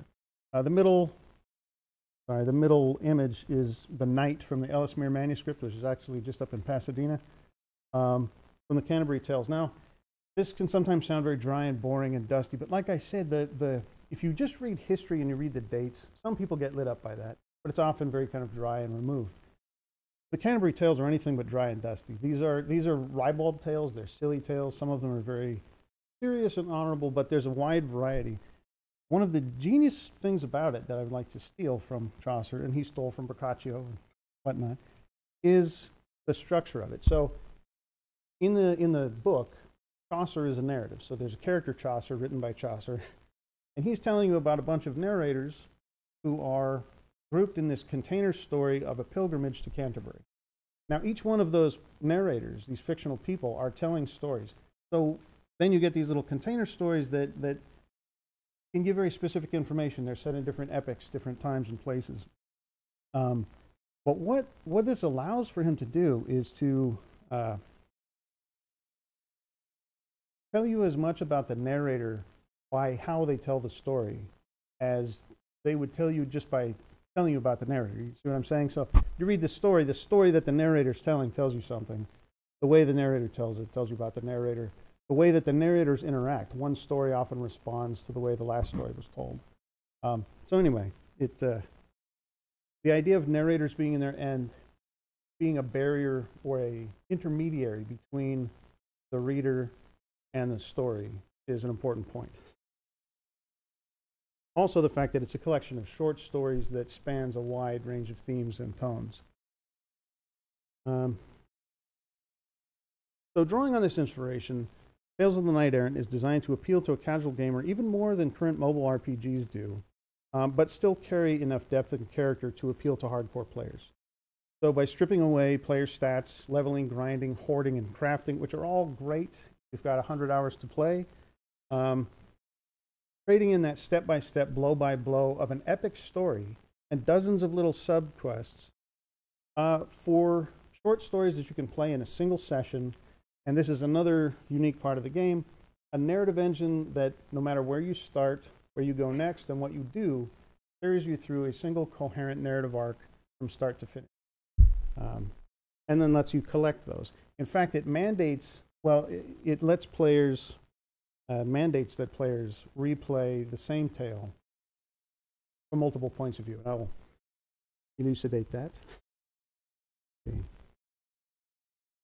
So, the game takes inspiration from the Canterbury Tales also in its structure after a book. Thank goodness people are still familiar with the physical form of a book. And so when we talk about casual gamers versus hardcore gamers, one of the things that we worry about is the UI and the UX, user experience, user interface. What is it, how can we bring casual players who are playing Candy Crush into a game like this? We know they like stories, they're watching them on TV. How can we make them comfortable with a game and keep it simple? So we have kept a lot of things simple, and the book metaphor hopefully will let people go in there. You're basically turning pages. What good fantasy novel doesn't have a map tipped into the front? Basic cycle of the game is that you will choose a narrator, and one of the tales that narrator tells. They will all tell more than one. Each tale is told by a different set of narrators, so there's some overlap, but not every tale is told by every narrator. So you choose that, and then you drop into the game. Now, the thing about the narrators, they each have their own personalities. So like Chaucer's narrators, they will flavor the reaction of what your actions are in the game. They will tell the story from their point of view. So if you're playing Morrowind, what you do is what happens. That's part of the power fantasy of those games, is I want what I want to happen to happen. That's why you play those games. In this, when I say the storytelling heart of the role-playing experience, for me, the best role-playing games were the ones where the dungeon master or the game master, who basically there's a storyteller setting the scene and interpreting the rules. The players each control one character, right? And then they roll the dice, and then the GM says what happens. The best games I've ever played, the ones that people remember, are the ones where the GM pulled something crazy out of what the die roll was and what your intention was. That surprise is what I want to capture, and what I think we can do better in this small game maybe than some of the big RPGs. Because they're giving you that power fantasy, they're giving you exactly what you want, which is mostly killing things and looting the corpse, which is fun. But this is something different. What we want to do is focus on that story. So you pick your narrator, and the narrators will have different flavors. Like all of their. As I said, the narrative engine means that wherever you start, that's chapter 1. So if you go talk to the lady in the Abbey, you get chapter 1, that's the lady in the Abbey. If you go to the keep first, you get the chapter 1 for whoever's at the keep. The next place you go, even if you leave and then go back to that place, you get a chapter 2. Now I would love to tell you, oh my goodness, 3 minutes. I'd love to tell you that that was all hocus pocus and AI and procedural narrative, but it's just a lot of writing, which the good thing is that it's all going to be handcrafted and phenomenal. Basically, you go through that loop where you pick a word, you get these keywords, you pick an attitude of the character about the keyword, and then the narrator gives you the next spot of the narrative. The container story for this is that you are some sort of a scribe, and you are collecting these tales. And a stretch goal for the whole product is that by unlocking all these nodes, by playing different narrative paths through the same tale, and remember, these can be played in a few minutes in some cases, you're going to collect these nodes, and then you can build your own story out of them. So that's a stretch goal. It's not in right now. Some of the art, like I said, we're trying to keep it weird and medieval enough, but also contemporary enough. This is fantastic art by Haley Gifford and some of our folks. We want it to be a nice place to be. I should have put the soundtrack in here. I have amazing music composed for it. Let's see. Competitive analysis. Right now, we want to keep it light. We want to be short and sort of silly in most cases. And that sets us apart from the more serious tone of some of these other games. We'll be rushing through this. Will the Water Taste Like Wine scared me when it released in February because it's similar in many ways. It's about collecting narratives, collecting stories, seeing them from different points of view. You can ask me about it or find me afterwards. We are already designing away from some of the things that they've done. They were not very commercially successful, or not yet. So we plan to release this for $4.99 with the hook that the first chapter is free, and then one of my fantastic mentors who's present, I'm going to steal the idea that there's a hook at the end of that. If you play the demo and then you download the game, there will be some kind of an unlockable for you as an incentive to not just walk away from the demo. Possible little vanity items. We don't want the player to identify with an avatar. The knight is a character in a story that your avatar is telling, so that you feel free to push the knight around in ways that you wouldn't manipulate your own avatar. You don't want to put your own avatar at risk.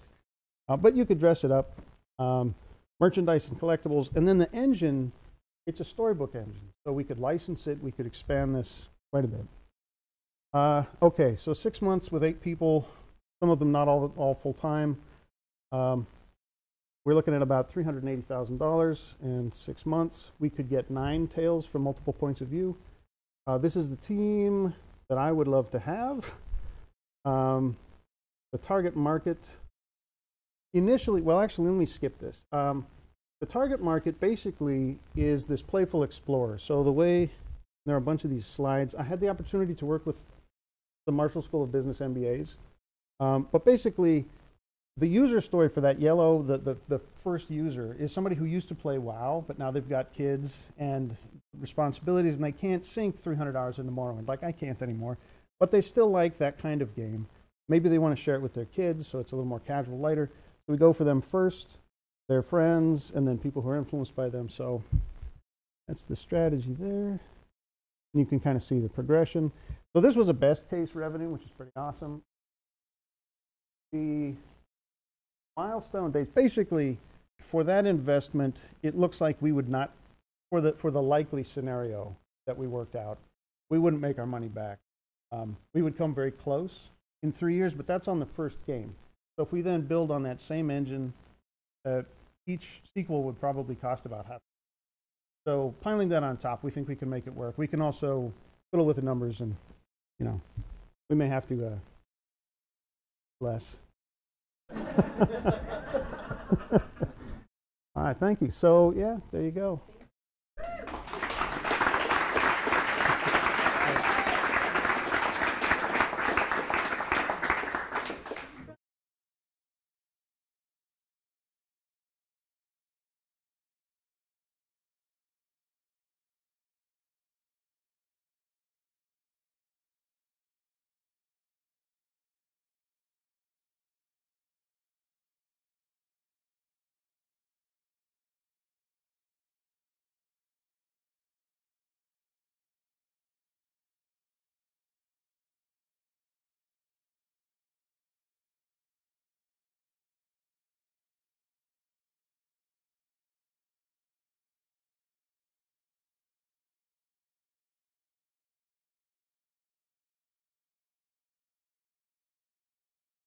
Question. I think that for me, the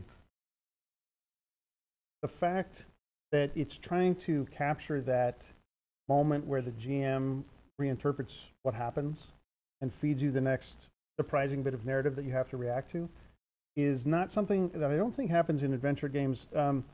What we do with the topic-driven dialogue system, where you just get a keyword and an attitude towards it, as opposed to saying, you know, pick your next line. Which I think would happen in an adventure game. And I'm sorry, I'm not, I tend to tunnel into things, so not as familiar. I don't know exactly what you mean in terms of, I don't know exactly for an adventure game how much this overlaps. But to me, it's that interaction.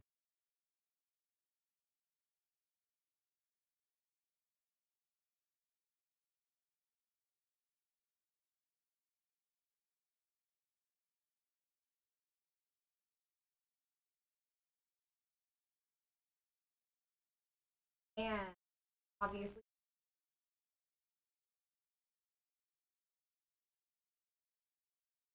I love the fact that since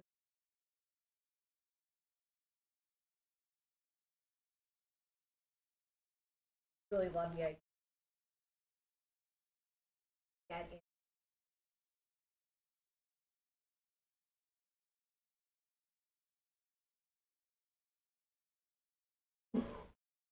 So being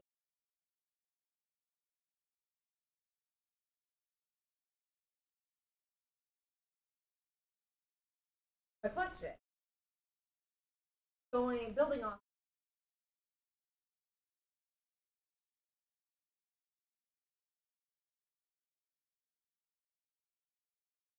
broken down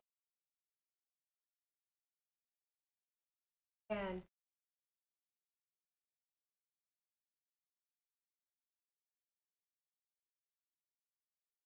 project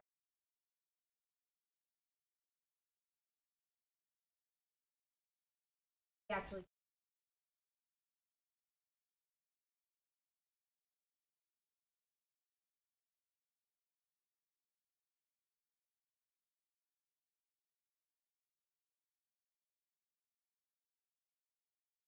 but what about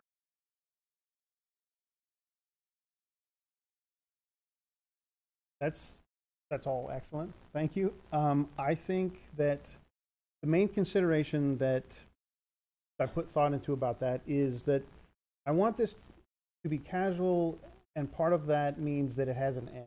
It's not like, so I've worked on some live products. That is a whole can of worms in itself. And so keeping that from happening was very important. And I think that serializing it for sure, and possibly breaking it into chunks, smaller chunks, we thought about maybe unlocking new narrators. And that could be that you get the first chapter for free, and then you get the bulk of the game, and then there may be paid DLC before the next sequel comes out. But that what I would like to do is kind of serialize it in that there's the Canterbury Tales, and then there's you know, the Decameron, and then there's other collections that come together. But yeah, we could do that with expansions, for sure.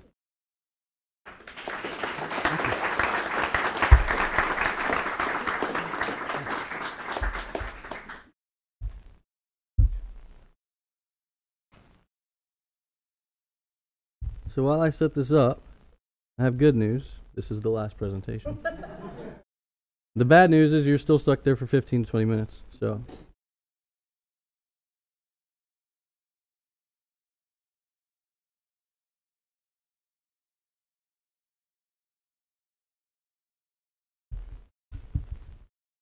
all right. So good evening. For those of you who don't know me, my name is Jason Wallin.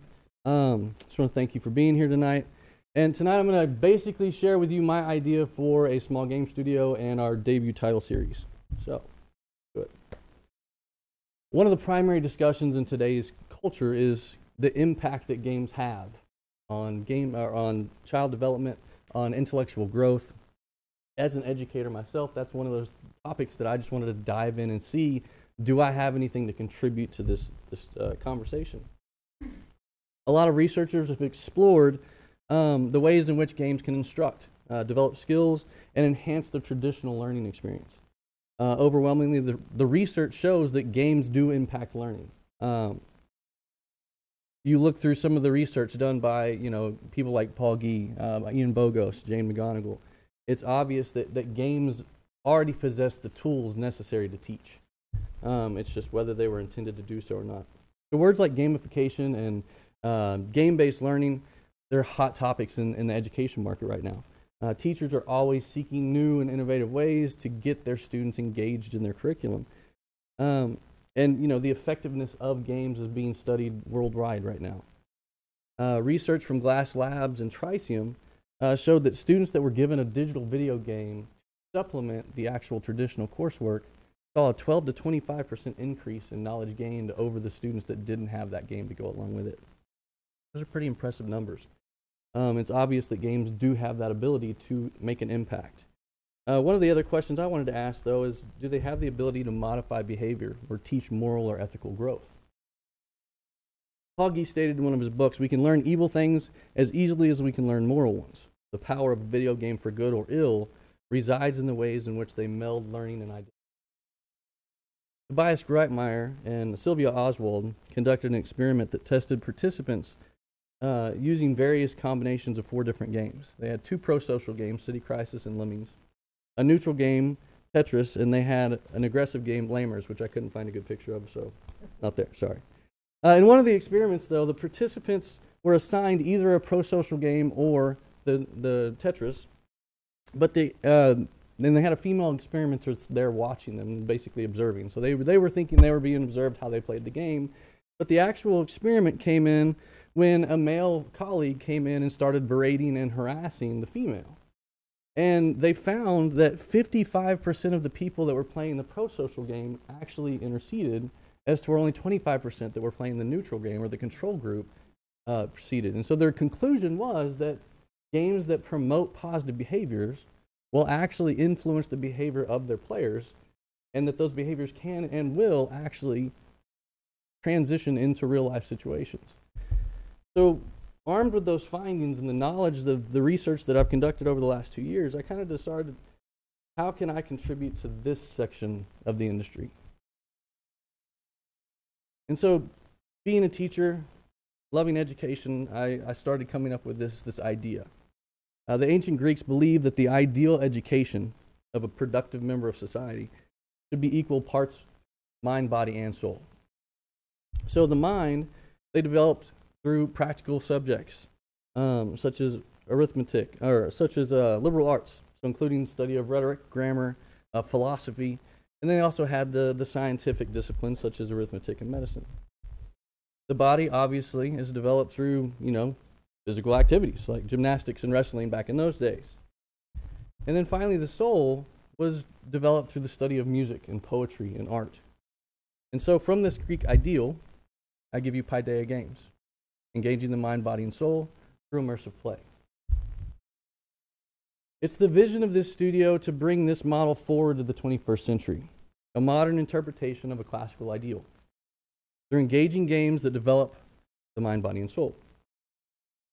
We'll push the limits of innovation and creativity in the pursuit of creating engaging games with the use of modern and developing technologies. Through a collaborative work environment, we'll foster imagination as the impetus for growth. As a game studio, we will provide the 21st century gamer with the opportunity to develop through engaging play. Our mission is to create engaging games with immersive narratives that challenge players to enchant the mind, energize the body, and edify the soul. Since we focus on growth and community at Paideia Games, we feel it necessary to hire young talent out of local colleges and universities, as well as those seasoned veterans who are willing to mentor, train, and mold those young designers in a way that aligns with our studio's core values. We hope that by fostering a family atmosphere, that we can show new artists and new developers what a successful game studio can be when the proper focus and goals are actually in place. For those reasons, we plan to keep our studio small so that we can maintain a stronger and more cohesive culture. And we're going to define our success in our ability to produce and polish positive games that touch on literary and historically accurate themes, while also maintaining a culture of collaboration, creativity, and innovation. The Cursed Quest is our debut title. It was designed as an attempt to create an entertaining and thought-provoking game that challenged its users to use a solid, morality-driven decision-making skill set, based on the well-wrote Code of Chivalry from the Song of Roland and so many other texts based on Arthurian legend. The Cursed Quest is a single-player, isometric, fantasy role-playing adventure game. It has tactical turn-based combat, and the user is going to experience an epic journey of self-realization while exploring the visually stunning kingdom of Camelot as a cursed knight who must defeat bandits, defend his queen, and assist his fellow knights to decode mysteries. All of this in an attempt to restore his honor and regain his seat at the famous round table. The player, Sir Cedric, must grow to understand responsibility, lifestyle, and the decision-making skills that were necessary of a knight that was worthy of King Arthur's court. He has to continually make the honorable and virtuous choices, no matter the situation or consequence. The game's immersive narrative that ties literature, history, and mythology together will indirectly build the player's knowledge on those topics, while also developing the player's morality and social skills through its complex morality-based progression and its comprehensive character interaction systems. There's a rising number of games on the market that promote morality-driven narratives and consequences to your in-game action. Unfortunately, a lot of them are relatively shallow and don't require a lot of thought in order to decipher what's the right decision in this situation. The Cursed Quest narrative is driven by a three-pronged tracking system that creates that keeps track of each player's decisions, and it's based on virtue, wisdom, and bravery. We refer to this system as the scales of chivalry. The system will be continuously collecting data behind the scenes based on each decision the player makes. The scoring system will consider whether that decision made was virtuous or dishonorable. Was it foolish or wise? Or was it cowardly or brave? The player's position on the scales can affect anything from how the NPCs treat them, what opportunities are presented to them, and even their efficiency in combat situations. The gameplay of the Cursed Quest will encourage the player to hold true to the Code of Chivalry, which they will actually be given in the game, laid out for them, since that is what the scoring system is actually built around. In the beginning, the players are going to receive semi-regular notifications of the direct impact of their consequences. This was a positive or negative on this scale. This was a positive or negative on this scale. And that way they can understand that immediate impact. As the game progresses, the player is going to receive fewer and fewer notifications, and the consequences are going to be more and more grave. Once we had the premise for the studio, once we had a product that we thought was a good debut title to build upon, we had to come up with a plan. Our production cost, what we assume could be our production cost based on some research, is about $300,000 for an initial release of just the prequel, which you'll see most of tonight, and the actual first quest. We felt like this would be the minimal viable product. this would be the actual example of what this game could become. After talking with several different people, studying some different ideas, we decided the best way was to launch a Kickstarter and crowdfund this first initial release. After looking at the numbers, we have the conclusion of we would probably need to sell about 25,000 copies to break even. And based on some of the other research that I'll talk about shortly, we thought it would be a good goal to set. We wanted to sell 150,000 units within the first year, 6 months after release, but looking at the full year. In addition to those Kickstarter releases or Kickstarter purchases. And then our third goal obviously was to use that money, that profit money, to put back into the studio and be able to release those subsequent chapters. And we'll get to that here in a minute. So one of the biggest compromises that helped us to keep those production costs down was to agree to continue working remotely. We've been doing it for the last year. I live in Texas. Everybody else is in California. We have a programmer in South Africa. Like we're all over the place. And so by continuing to do that and using a product like Sakoko or something to set up a virtual studio and not having to actually rent out a space and furnish that place and actually buy all the production equipment, that's going to allow us to keep a lot lower. The second decision made that helps us to keep production costs down is to actually release in chapters.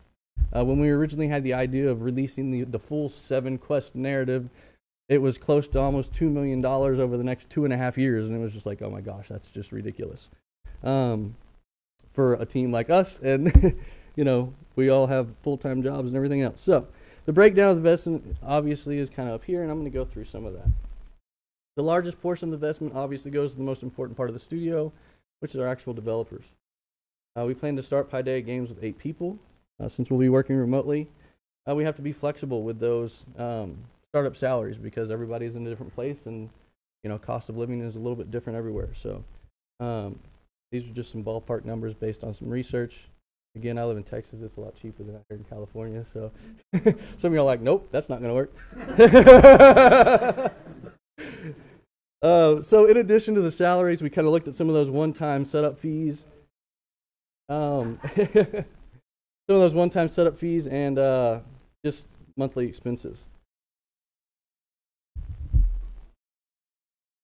So as soon as obviously we started developing, I knew right away this was going to be a best as a premium download. So I started researching some other titles that used this model. The Odd Gentleman and Sierra released a 5-part episodic reboot of the old classic King's Quest back in 2015. They had a slight advantage in the marketing realm due to their older fan base. And so once the game was announced, both websites were updated for Sierra. That's actually how they announced the launch, is the Sierra website that had been dormant for so many years popped up. And everyone was like, what's going on? More information to come. Okay. And so they go through, and they basically just used social media, and they hit the expo and trade show floors in the following spring and summer. And King's Quest sold over 300,000 units in their first year. The next, Banner Saga, is a great reference of how I'd like to actually model Cursed Quest. They began by building the community through social media, their website, and attending some trade shows. They launched a Kickstarter in 2012, which met its funding goal of 100,000. By the end of the next day, they eventually raised about 720,000 in that Kickstarter campaign. And now they've all gone on to release Banner Saga 2, and Banner Saga 3 will actually come out this summer.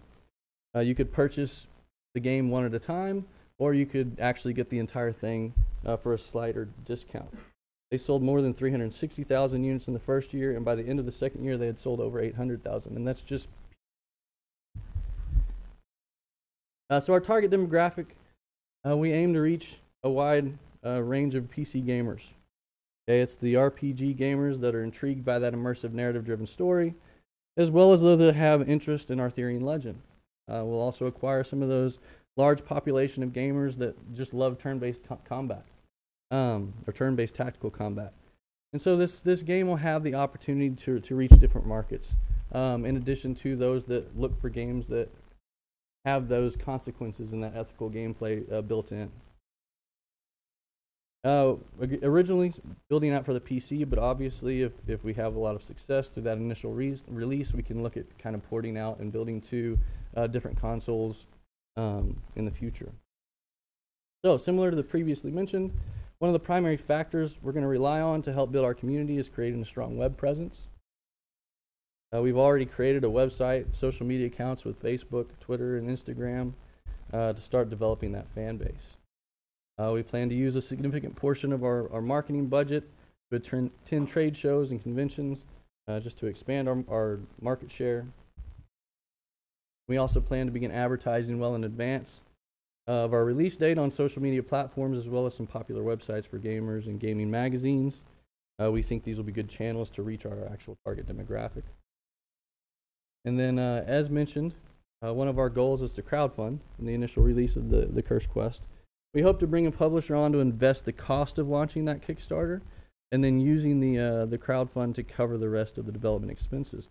We'll use Stoic's Kickstarter campaigns as a reference for ours. All three of theirs made their initial funding goals, and we also feel like we have the potential of bringing in an extended market with the contacts that we have in the education market and even the homeschool market, talking about ethical gameplay and also tying it into historically and thematically accurate stuff. So these are just some of the Kickstarter donation tiers that we've come up with. They range anything from $5 for an exclusive wallpaper to $5,000, and we can actually have a likeness of you become an NPC in one of the later narratives in Quest. You actually sit down and have a meet with the designer, and you can go through and create all that. So our goal in all, which, you know, if we stay on task, which it rarely happens in this business, we plan to release the prequel and first quest in May of 2019. And the studio will work to release a subsequent quest every 3 months until we release the final one in November of 2020. There's a total of, as you can see, 7 different quests, and they're all based on different stories from Arthurian legend, like Sir Gawain and the Green Knight and the Search for the Holy Grail and all of those different things. So, thank you for being here.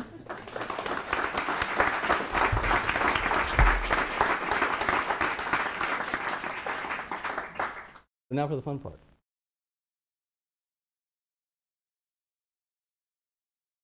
Oh, be nice. He was like, never.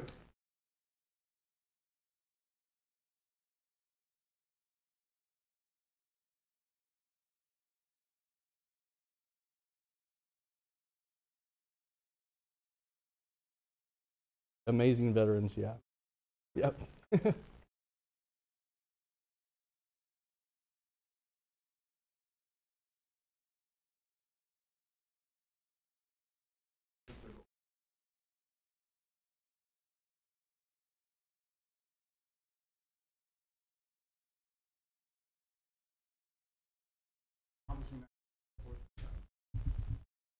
Investor.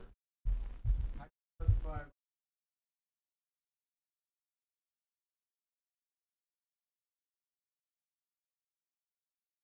Okay, so the scope and scale, and that's why we wanted to do just the first quest and the whole big shebang. Focusing on just the prequel and the first quest, the scope is ridiculously smaller than the original band and the original King's Quest for that matter. Looking at what we already have in place with the prequel, the system is already kind of built.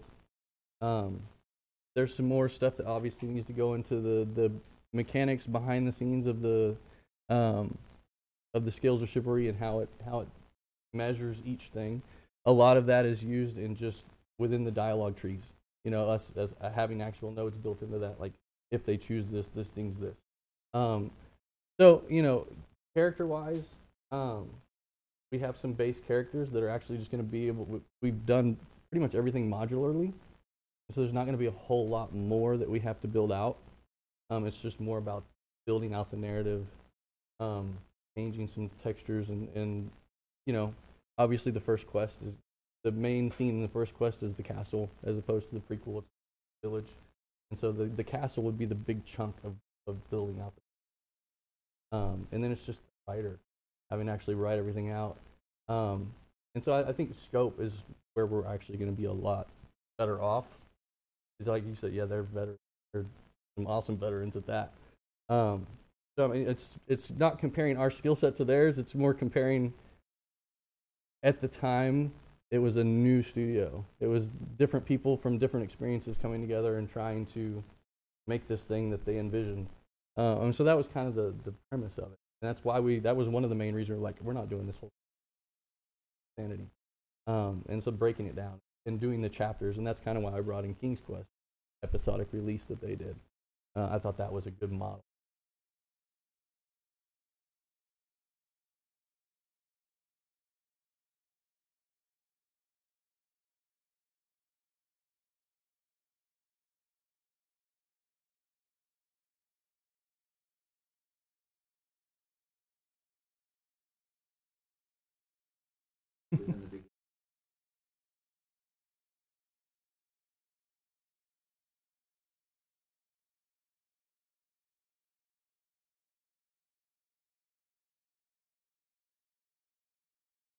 Yeah. I would like. Okay. So.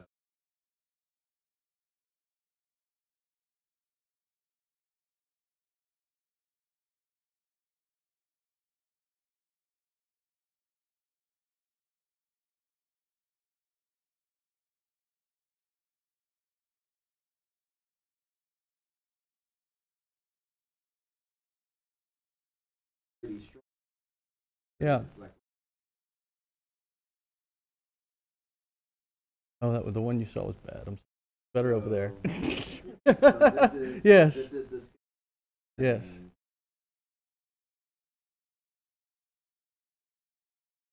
Yes.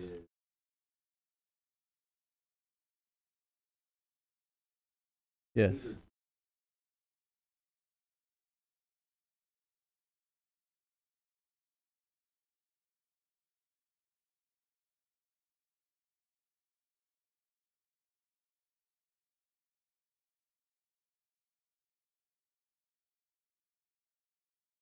Right. Yeah. Exactly.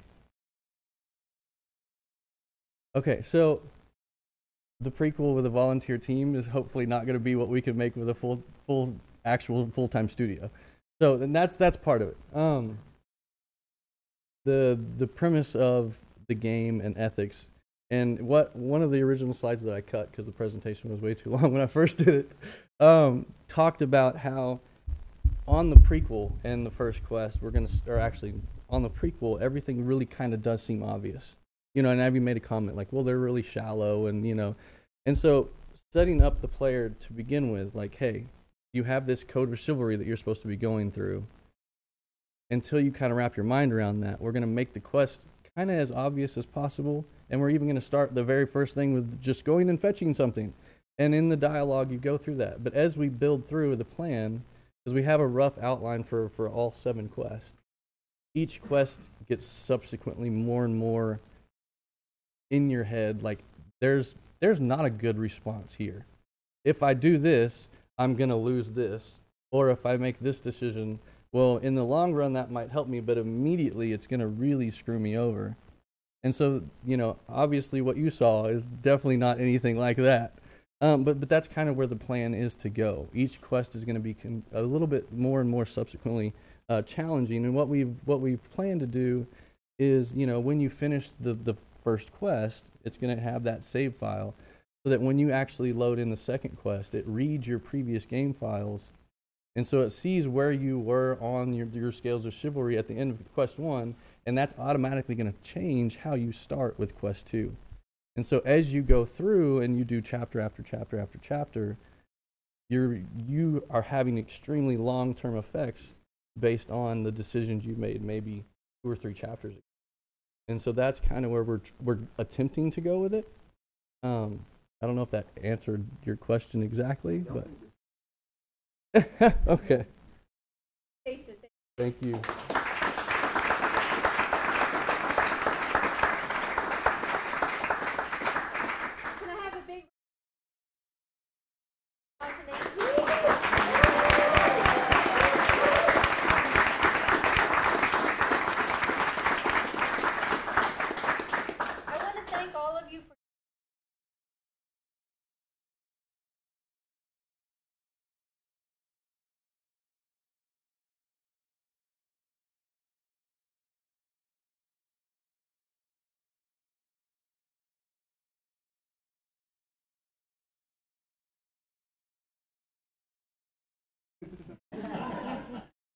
best part is now all the play, all the questions. Knock it down. Beverages so much.